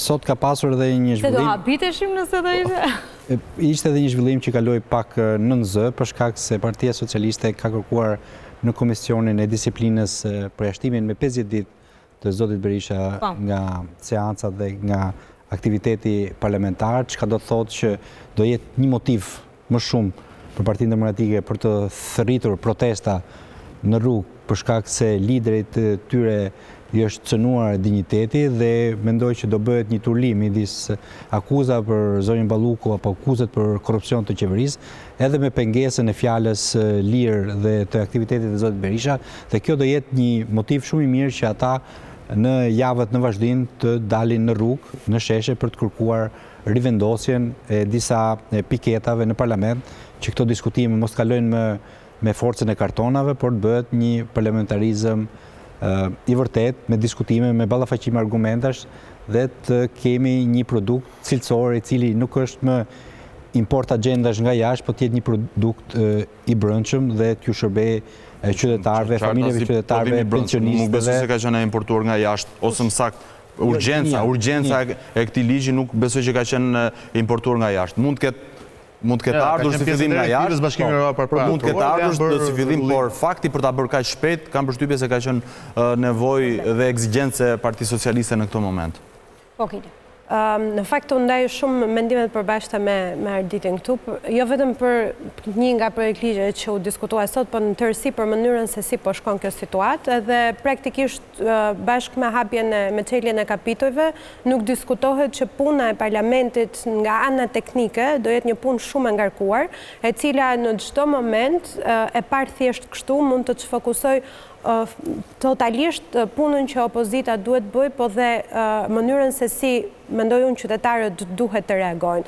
Fatkeqësisht nga viti në vit, nga legjislatura në legjislaturë, ne shikojmë parlamente edhe më qesharake, jo funksionale, debatet të dopta, edhe retorika, edhe kthimi përgjigjet me njëri tjetrin, kalojnë në kufit, përveç se kanë kaluar kufit etik me kohë, po kalojnë edhe në të duket ndonjëherë kur e hap unë sot e kam hap disa herë gjatë ditës për të parë seancën dhe më duket sikur po shikoja ndonjë shfaqje komedi, domethënë dikush që vajt për të parë batuta të cilat nuk kanë as ndonjë background politik, se dikur edhe dëgjonim batuta edhe kënaqeshim, na jepni një lloj. Tani ka lëshuar dhe kjo pjesë fare, që do të thotë i gjithë sistemi politik në vend ka rënë. Unë jam e shokuar, jo vetëm për ato që kemi lexuar gjatë kësaj jave, se një pjesë e jona e ka nditur mirë se çfarë ka ndodhur brenda zyrave të institucioneve, po jam e shokuar se si ngjarje kaq të mëdha kalojnë në shpërfillje edhe nga qytetarët. Pra këtu është bërë normë çdo gjë, vjedhja është bërë normë, korrupsioni është bërë normë, të shikosh zyrtar të lartë të hynë të dalin në dyer të prokurorive, të burgjeve, është normë gjithë pranuar. Ajo që është më e keqja, nuk e di me kë po diskutoja në fillim, është që mund të ulesh sot diku në një kafe apo dia apo pardje, të dëgjojë njerëz që dhe qanin hallin e zëvendës kryeministres, a si ja bën kështu e pse lëshoi këtë. Pra, domethënë, në këtë vend ka humbur fare ndjesia që gjërat duhet përmirësohen, që të zgjedhërit duhet japin llogari, që qeveria është në funksion qytetarëve, jo të xhepave. Dhe kjo mendoj unë është fatkeqësia jonë më e madhe si shoqëri. Dhe deri në pikën që ne do arrijmë si shoqëri të dalim dhe ta kthejmë këtë normë përmbys, pra ta thyejmë këtë status quo dhe të kërkojmë ato që është më mira, patjetër edukim, se nga edukimi i keq kemi arritur në këtë pikë. Se ke sot pjesë më të madhe të të rinjve cilët nuk arrin të mendojnë në mënyrë kritike për shkak të edukimit të skandalos që kanë marrë dhe më keq do të jenë fëmijët tanë nëse vazhdojmë në këtë rrugë, për shkak të patjetër që ne duam një shëndetësim më të mirë, i ke sot të shtruar nëpër spitale, hyn me këmbë me duar e nuk dihet se si dalin. Pas një lloj përgjegjësie, askush nuk mban përgjegjësi, po të infrastrukturë këtu nuk flitet për minimumin, mos flas për sektor të tjerë që nuk bëhet fjalë që këtu të ketë një lloj zhvillimi. Njerëzit janë çdo ditë më të varfër dhe jetojnë në një vend çdo ditë më luksoz. Pra kjo është çudia më e madhe. Pra ne jemi çdo ditë më të varfër në një vend që mbizotron luksi. Ka dhe një temë që kaloi sot. Sot mund të kenë ka një pafund temë. Çështja onkologjikut, interpelanca kërkuar e cila u rrëzua. Po, pafund temë. Dhe arsyetimi ishte që nuk mund të bëhet politik me shëndetësinë. Po nuk mund të bëhet sepse shëndetësia ka dhe... Pra është shumë e rëndësishme që meqense nisëm diskutimin nga një temë shumë e rëndësishme siç është familja, e cila u diskutua sot, barazia, familja, të drejtat, të kuptojmë që nuk do ketë për ne asnjë të drejtë, asnjë barazi, qofshin burra, gra, çdo lloj gjëje që ne mendojmë, nëse në këtë vend nuk do ketë një rend funksional politike me radhë. Dhe unë mendoj që është një moment i fortë për të reaguar dhe bëj një thirrje shumë madhe opozitës politike që të mos vazhdojë në këtë rrjeshtin e diskutimeve dhe debateve të cilat janë shterp kur ka kartona të cilat sillen si diktaturë. Rruga është e vetmja zgjidhje. Për mua rruga e pandaluar, e përditshme deri në patjetër për mua që dje vendi duhet ishte në zgjedhje ato mesazhe që kanë dalë dje, vendi sot duhet ishte në zgjedhjet parakohshme, pa diskutuar.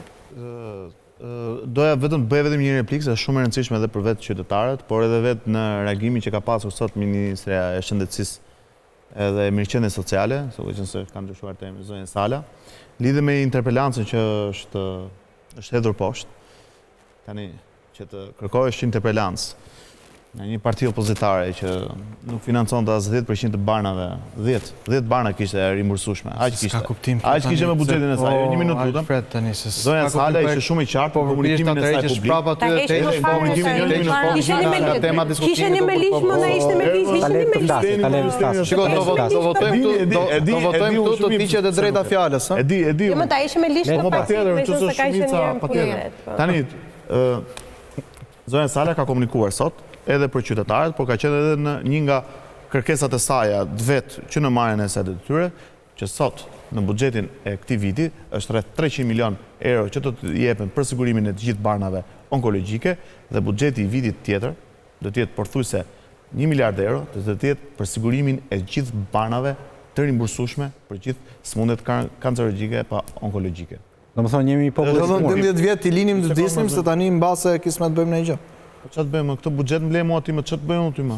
Se ti je përfaqësues i PD-s, se ty të kapta shihet tani ti më le mua shëndetësinë kolaps, më le energjinë kolaps, më le borxhet 12 vjet. E 12 vite? Po.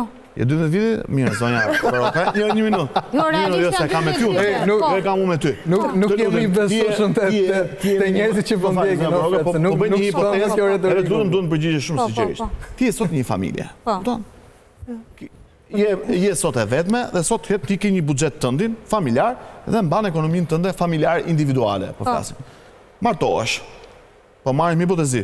Martohesh me një burr i cili ka miliona lek borç, më falë, ka miliona lek borç, me një shtëpi të shkatruar, me buxhetin tënd, e vetë të bashkëshortit i cili është në marrëdhënie pune, që po përpiqet që të rikë më këmbët. E bën dot i shtëpi për 12 e bën dot i shtëpi me 12 me këto të ardhur, se çish është ekonomia edhe familjare, është ekonomia e shtetit me zonjë. Jo, ja një sekondë. Sa ka qenë borxhi, sa është borxhi sot? Urdhëro? Në sa e keni marrë borxhin sa keni? 80% borxhin sot e ke 53.6%. Sa e ke kursin e euros? Sot e ke 53.6%. Shiko, pranvera, të lutem mos futemi në këtë diskutim, këta janë diskutime parazgjedhore. E ke 53.6%. Buxhetin e ke pasur të rënuar me 40 milionë euro borx, 400 milionë euro borx. Fushatën e kemi larg, kështu që të qëndrojmë pak larg edhe këtyre kësaj lloji rretërimi. Jo, e di çfarë argument kam vetëm një gjë. Është ekonomike gjëja. Partia Socialiste sepse kështu mendojnë edhe unë fillim, po kur hyn edhe shikon me ekonomi, nuk është as ekologjitë. Partia Socialiste nga 2013 deri në 2025 dhe me buxhetin e 2026 tashmë ka shpenzuar rreth 80 miliard euro. Pra, çdo vit nga 9 miliard, jemi në vitin e 13. Jo, çdo vit nga 9 miliard, më kupton, ka qenë rritje. Po. Jo, ka qenë 4, pritje se me 3 muaj, 13 vjet. Nëse mbledhim bashk, janë 70 miliard euro që Partia Socialiste ka shpenzuar nga 2013 deri në 2025. Nga një popullsi 2.4, një i ke në mbrojtje sociale, apo jo? Të lutem. Se flasim dhe për efektivitetin e prodhueshmërisë. Shëndetësia, arsimi, siguria, infrastruktura, do ishte përmirësuar në SBA, jo në Shqipëri, me 70 miliard euro. Me 70 miliard euro. Me 70 milion euro ti ku ti po thua se 1 milion njerëz, ti 1 milion njerëz, ti 1 milion njerëz që kanë përfshirë mbrojtje sociale, është gabim se janë pensionistë, ty të kanikur 800.000 shqiptar nga vendi. Të kanikur 800.000 shqiptar, pra shpopullimi nga 2011 deri tani nuk kanë ikur 800.000, kanë ikur 400.000. Po flasim, sipas raportit të Instatit. Shifrat e gabuara. Hap Eurostat. Eurostati thotë gjëra të tjera. Mes Instatit dhe Eurostatit janë shumë. Eurostati bën lëvizjen. Unë them 70 miliardë janë shumë. Ka lëvizje. Ne duhet të shikojmë ku kanë shkuar këto para.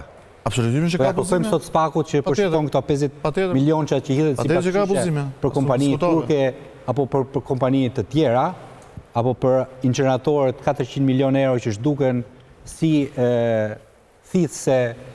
Dhe papritur ndryshon strategjia pastaj. Dhe ndryshon dhe strategjia, marrin modelin ungarez të incineratorëve privat që do jepen shpejti. Jo, e di shumë mirë, po 70 miliardë janë shumë. 70 miliardë janë shumë. Dhe duhet një reflektim. Sepse ka kaluar shumë ministra socialistë të financave dhe nuk po japin dum ku shkojnë këto para. Shkojnë në koncesione, në PPP. Në vitin 2024, shpenzimet nga xhepit familjeve shqiptare për shëndetësinë janë rreth 60% të shpenzimeve totale për shëndetësinë, që është një përqindje shumë e lartë për një vend të varfër si Shqipëria. Ky është raporti i shqiptarët shpenzojnë për shëndetësi dhe për të ngrënë.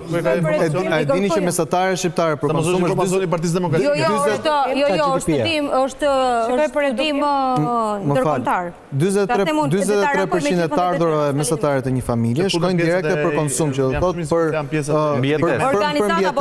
Gjë që është dyfishi i mesatarës së Bashkimit Evropian. Nuk kemi të rimbursuar me pjesën më të madhe. Pse janë të rimbursuar? Sepse haqe morëm ne me 60% në mandat në 4. Dhe për ta mbyllur këtë pjesë për shkuar në pjesën e tretë, ishte një kolegu jonë që tha më mirë na i bëni shëndetësinë me pagesë se kjo falas është shumë e shtrenjtë. Shkojmë në reklama, kthehemi në pjesën e tretë.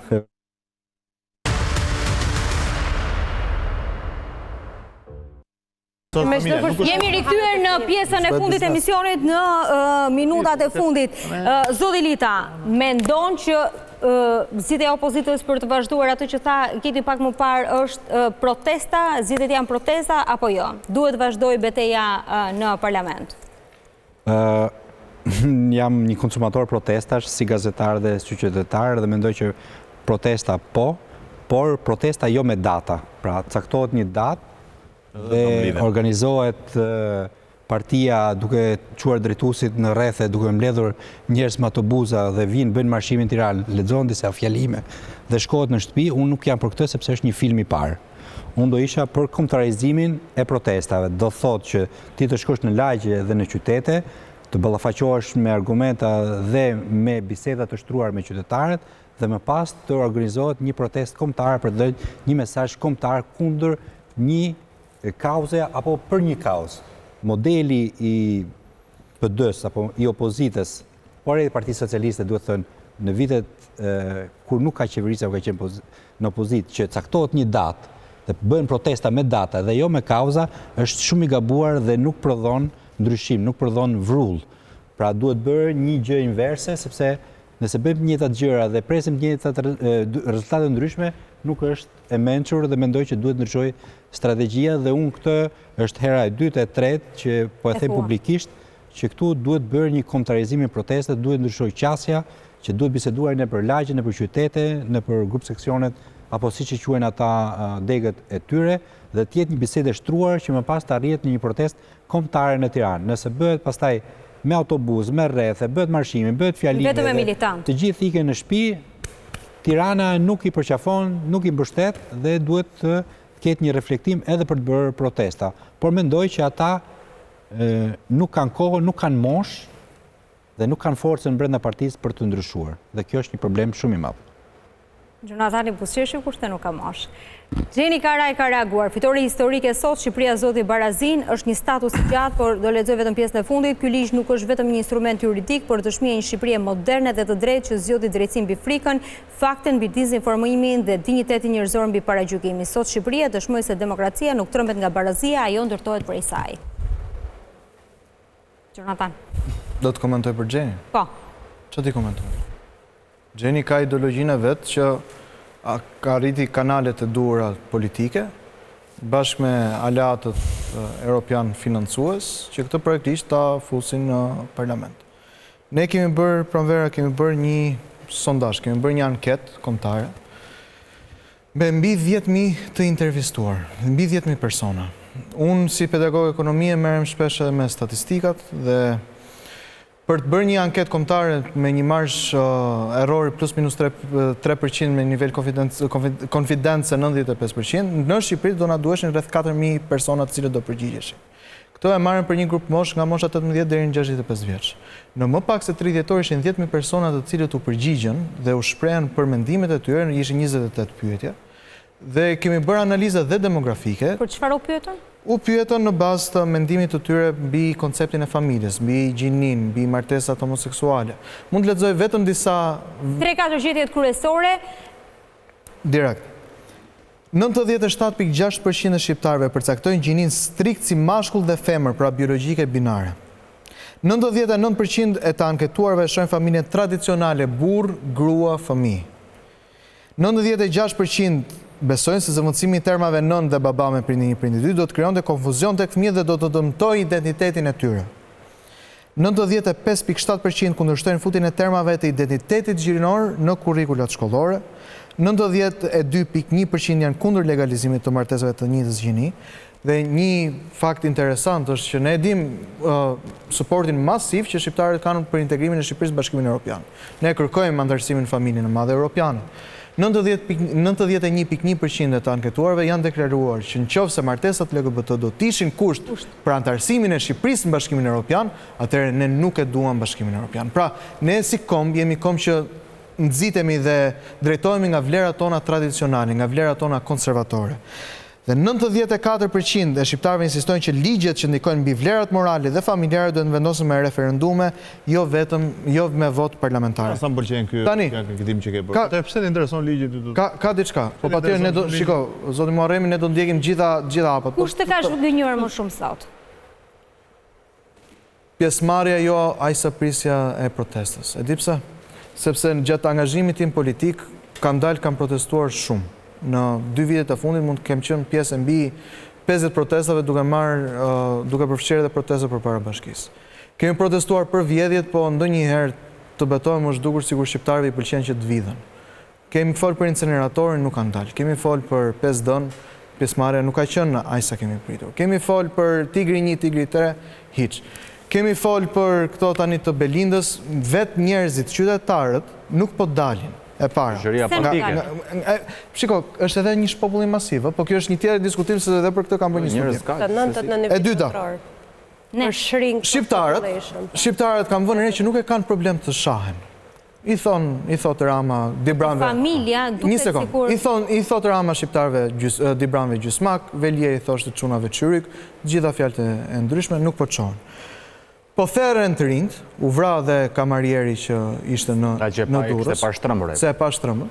Edhe prapë shqiptarë nuk u çuan, më ndodhi instinktivisht, shkova ndalova në një nga këto pikat e karburantit për të marrë një kafe në autostradën Tiranë Durrës.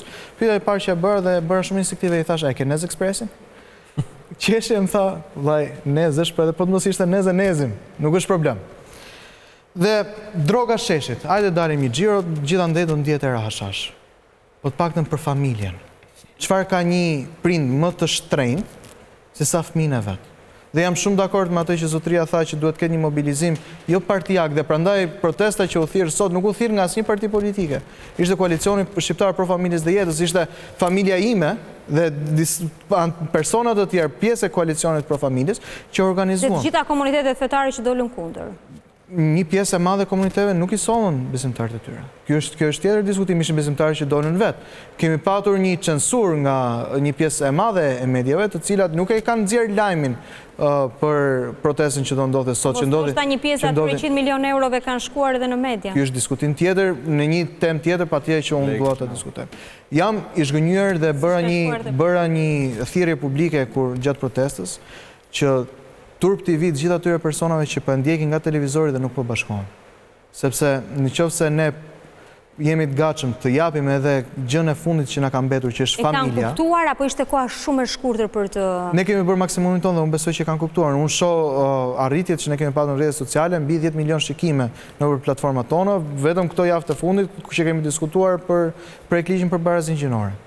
Unë shpresoj shumë që tani ka mbetur Zoti të i hapi syt njerëzve dhe ta kuptojmë me vërtetë se çfarë po ndodh, sepse me sa duket vjedhja nuk po i bën derman. Onkologjiku dhe spitalet cop prap nuk po zgjon. Sistemi arsimor në tokë dhe nuk po çohen. Atëherë hajde të çohemi për familjen. Nuk ka gjë më të shtrenjtë. A ka më vlerë ju do vazhdoni protestën? Ne, shiko, nuk kemi ende nuk e di, domethënë, që të flas në emër të koalicionit dhe nuk mund të flas në emër të Partisë Demokratike për këtë pjesë, patjetër që kryetari i partisë ka thënë që protestat do të Jo, flas në emër të koalicionit, jo të Partisë Demokratike. Ne do ndjekim Partia Demokratike, nëse do ta kishte kaos dhe këto do ta them realisht sinqerisht siç e mendoj, nëse sepse është e vërtetë ajo që në Shqipëri kur thua 1 milion euro, kur thua 50 milion euro dhe po thënë 100 milion euro, prap duke sikur s'na bën më pushtet. Po duke sikur ne kishim një lloj ndjeshmërie tek çështja e familjes. Dhe unë besoj se pas deklaratës së Zotit Balla që ne jemi pro familjes, u pati një lloj tërheqje, u qetësua njerëzit. Po ishte shumë e shkurtër deri te kjo. Unë realisht nuk e di se çfarë efektesh do të prodhoj ky ligj, për të qenë sinqert. Uroj shumë mos të jem skenari vendeve që ju përmendët pak më parë. Uroj me shpirt mos jetë aty sepse realisht mendoj që se do shkojmë në atë skenar, do ketë realisht një reagim shumë të fortë familjeve shqiptare. E mendoj sinqerisht. Nuk e mendoj. Sinqerisht. Sepse nëse 99% e konsiderojnë familjen tradicionale burr, grua, fëmijë, atëherë duhet të kishte një reagim. Dhe reagimi duhet të vijë. Basa mund të bëjmë ne një punë më të mirë për ta përçuar këtë mesazh, është e vërtetë, a duhet bëj Partia Demokratike një punë më të mirë për ta përçuar këtë mesazh? Sot me këtë ligj nuk ka më një burr, grua, fëmijë. Unë po them, sot me këtë ligj hiqet koncepti binar dhe do të kalosh në ideologjinë gjinore nëpër shkolla. Prindrit që kanë fëmijë në sistemet publike shkollore nuk do t'i kontrollojnë dot më se çfarë fëmijë do të mësojnë dhe pjesa e identitetit gjinor do të bëhet pjesë integrale e atyre kurikulave. Ju pat grafikun në fillim, se si pjesa e ndryshimit gjinive ka ndodhur në Shtetet e Bashkuara mbas futjes së identiteteve gjinore nëpër kurrikulat shkollore. Unë lutem që ky mos të jetë skenari për Shqipërinë, po unë me çfarë shoh vetëm gjë që mund të bëj dhe si ekonomist është bëj paralelizime me vende të tjera të cilat e kanë bërë këtë gjë dhe cilat janë pasojë nëpër këto vende të tjera. Shikon, ne e duam barazinë. Dhe unë kam qenë pjesë e hartimit të programit të Partisë Demokratike për sa i përket programit për familjen dhe çfarë do kishte më burr për gruan se një nën që ka 3 fëmijë do të përjashtojë përjetësisht nga tatimi mbi të ardhurat personale. Kjo është një gjë e mirë për shoqërinë. Çfarë një sekond ta mbaroj. Çfarë do kishte më të mirë se sa çiftet e reja të kenë mundësinë që të marrin grante nga shteti për të blerë banesën e tyre të parë dhe në momentin që do të bëjnë fëmijën e tyre të tretë është modeli hungarez, këtë po bën Hungaria. Pjesa e mbetur e kredisë do të paguajë nga shteti. Pse të mos jemi kemi një miksim mes pjesës së shtetit social dhe shtetit konservator që të ndihmojmë bizneset, që bizneset të kenë një prodhimtari që do të rrisi GDP-n dhe gjithashtu do të kemi familje të shëndosha. Vetëm një gjë që mua më vjen të them është një shprehje një pastori luterian viteve 30 ku po flisë për nazistët. Pastor Niemöller e kishte mbiemrin dhe tha, në fillim erdhën për socialistët, po unë nuk fola sepse nuk isha socialist. Pastaj erdhën për sindikalistët, po unë nuk fola sepse nuk isha pjesë e tyre. Më pas erdhën për hebrejnë, po unë nuk fola sepse nuk isha hebre. Tani kur erdhën për mua, nuk ishte mbetur më askush që të fliste për mua. Kanë ardhur për ne, kanë ardhur për familjet tona. Nëse nuk flasim tani, nuk do të flasim dot më në asnjë moment tjetër. Nuk kemi folur për minatorët. Nuk kemi folur aq sa duhet për dëshmorët. Nuk kemi folur aq sa duhet për sistemin arsimor. Nuk kemi folur aq sa duhet për kodin zgjedhor. Nuk kemi folur aq sa duhet për reformat që janë bërë në Shqipëri. A do të flasim për familjen apo të marrim edhe ne që kemi mbetur valixhet edhe Kosovë? Po ashtu, e thot Çani, e thot bukur. Jo të shumë lart, Kosovë. Të paktën të shpëtojmë fëmijët që kemi në Shqipëri. Keti Mehmetaj, se jemi në minutat e fundit për ta mbyllur të gjithë. Për ta nisur nga ligji për barazin. Sot një grua e cila lind një fëmijë merr një leje lindje, të cilin nuk e di kush e ka si informacion, mbase burrat jo dhe ai shumë, por është shumë më pak se sa rroga që marrin normalisht, dhe nëse rroga e tyre është një rrogë mbirë, mbi një vlerë caktuar, mos gaboj 80.000 lekë të reja në muaj, ligji nuk i jep më shumë se sa kaq. Pra i jep vetëm kaq. Pra gruaja del nga puna, kthehet në shtëpi, merr një rrogë më të ulët, e cila në muajin e saj të 6 i përgjysmohet, për të mbajtur një qenie të re në shtëpi, pra ku nevoja ekonomike rritet, dhe prap trajtohet si e tillë, detyrohet të kthehet në punë, pa bërë 6 muaj me fëmijën e saj, që të mbulojë nevojat ekonomike bazike të familjes së saj. Kërkon një çerdhe, duke u strapacuar fillimisht për të gjetur një çerdhe. Kërkon një çerdhe për të çuar fëmijën e saj, dhe ose në dyert e çerdheve edhe në dyert e institucioneve shtetërore që përgjigjen për çerdhet do të bëjë luftë fizike partneri i saj për të zënë një vend, sepse në pjesën më të madhe të rasteve nuk e gjen dot atë vend, ose do detyrohet të paguajë shtrenjtë për çerdhen e fëmijës saj, ose ta ngrejë fëmijën çdo mëngjes dhe ta çojë të paktën 40 minuta larg nga vendi ku banon për ta çuar në çerdhe.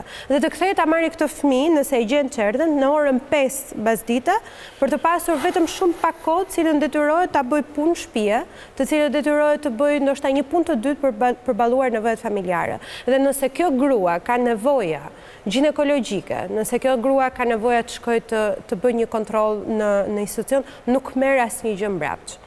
Dhe kjo është më e pakta, po them kur trajtohesh specifikisht si grua, një punë që nuk e bën dot një burrë dhe asnjë gjini tjetër, pra të lind një fëmijë dhe të kujdeset për atë fëmijë në nevojat e tij të para, imagjinoni se me çfarë përballet kjo grua në Shqipëri përgjatë gjithë ditës së saj. Për këto halle të gruas nuk flet askush në shoqërinë tonë. Përveç Erion Braç, që ka folur në parlament, edhe një ka ngritur zërin. Edhe një herë, të lutem. Jo, të paktën ka folur. Tani unë dua të ndaj një gjë. Shumë mirë, kushdo, siç u bën dhe sot sa me debate kështu, mund të kap lajmin me ndonjë gjë të caktuar. Se është bukur kur ti gjen një gjë që po ndodh diku, që është lajm para 3 ditësh në një vend tjetër dhe thua ta bëjmë sot në Shqipëri. Po që t'ja qash hallin sot një gruaje shqiptare, këtë nuk e bën askush. Dhe çuditërisht i qahet halli në një formë për cilën gruaja shqiptare sot nuk ka nevojë fare. Që t'i qaj dikush hallin gruas kur shkon në shtëpi edhe ka një fëmijë në klasën e parë dhe duhet të ulet të bëjmë detyrat me fëmijën sikur të jetë mësuese e specializuar, E bëjmë klasën e parë nga 3 herë. Nuk dim ta bëjmë ne, jo me fëmijët tanë, nuk e qanë hallin askush. Po flasim sa pllaka dritare dhe 2 ruvun në përshkolla të cilat sot nuk kanë më fëmijë. Pra, ka gruaja shqiptare sot ka halle aq të rënda dhe aq serioze sa që po e detyrojnë që Shqipëria të jetë një nga 9 vendet që po shrink, po ndrydhet sot në gjithë botën. Dhe ja sipas kemi në kod, flasim sot 2 muaj e nga marsi i vitit kaluar për nevoja të deklarimit të gjinive të cilat realisht nuk janë problem esencial në shoqërinë tonë. As për efekt diskriminimi, as për efekt pasojësh, pra nuk diskriminohesh në shoqërinë tonë, le të flasim realitetin. Sot gruaja shqiptare ri me gjak në zemër që fëmia 10 vjeç që shkon në shkollë dhe nuk e di se si i kthehet mbrapsht. Të themi realitetin. Dhe kur kemi kaq shumë halle dhe probleme, për mua rruga është e vetmja zgjidhje, sepse ajo që kemi përballë është ose heqje vëmendje, ose agenda të shumë paguara, ose raste të rënda korruptive që për normal për fëmijët e tyre nuk mendojnë se janë fare fëmijët e tyre këtu.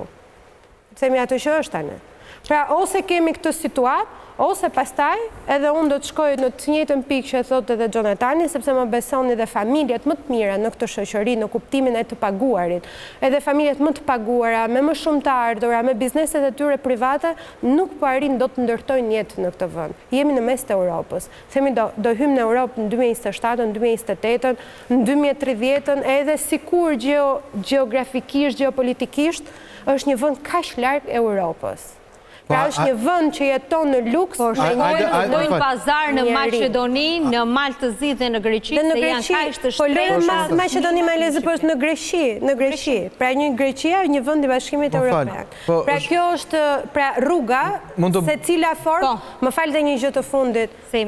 Apatia e njerëzve është të kuptueshme. Në hallet e përditshme, që nuk të lënë të ngresh kokën dhe të mendosh, është të kuptueshme se ty t'iken si zhurma. Domethënë, ne nuk mund t'ja vëmë fajin njerëz se ke zhurma, jo vetëm për gjinin, por për çdo gjë, edhe për korrupsion, ti ke shumë zhurma se ti je i mbytur, ti do të kërkosh një litar ku mund të mendosh se kam një rrogë, se kam një kështu. Prandaj ka njerëz të shoqëri bëjnë detyra të caktuara. Prandaj ka njerëz që merren me politikë, aktivistë, këta janë njerëz që duhet motivojnë, duhet të ngrenë. Ne gjithë bashkë, ne që reagojmë, ne që kuptojmë që jeta funksionon kaq keq. Fëmijët e tyre i kanë çuar jashtë. Pyeti, hajde bësh një analizë se ku i kanë fëmijët deputetë e Partisë Socialiste. 85% e tyre i kanë fëmijët jashtë, nuk i kanë fare në Shqipëri, kanë sistemuar ne. Për çfarë do e vrasin mendjen për projekt ligje që kalojnë në Shqipëri? Edhe ku i burojnë se kanë shumë probleme deputetë Partisë Demokratike duhet martohen dhe duhet krijojnë familje. Shumë e vërtet. Po. Gjithë ti themi patjetër. Shumë duhet themi që edhe shumë deputetë Partisë Demokratike duhet martohen dhe duhet krijojnë familje dhe të kenë fëmijë. Edhe mundësisht jo 2 fëmijë, se 2 fëmijë së vëndson veten. Më shumë se 2. Se kanë marrë shumë lehtë. Me detyrim martesë? Sepse kjo jep edhe një vërtetësi kauzave që mbrojnë. Sepse një pjesë e madhe duhet të jenë në atë parlament për të folur, për të diskutuar, sepse bëhet më e qëndësishme, bëhet më vërtet. Duke treguar shembull personal që kujdesen për veten e tyre dhe për familjet e tyre dhe për shoqërinë dhe për komunitetit ku punojnë dhe kanë aktivitet. Vetëm për hir se duhet jenë martuar, të martohen nëse Unë mendoj që një politikan është më i mirë kur është i martuar se sa i pamartuar. Por është një martesë të lumtur. Në një martesë funksionale, besoj. Se një martesë pa lumtur pastaj po na nxjerrin stresën për ne edhe gazetarë nuk duhet të shkojmë në shtëpi dhe të shikojmë se si sillen brenda shtëpisë. Ne kemi përgjegjësinë se si ata sillen në komunitet dhe se si sillen ata në raport me drejtën dhe me të vërtetën, sidomos me ligjin. Ardit ka shumë në Partinë Demokratike që janë të pamartuar? Tani u futa në dilema, po... llogarit. Se sërse ja dhe ka i shumë deputet, e kupton sa po mendohesh ka gjatë. Jo, deputet, ndoshta mund t'jenë me gishtat e duarve, ose ndoshta madje edhe me gishtat e njerëz dorë, po them që kanë statusin civil të pamartuar.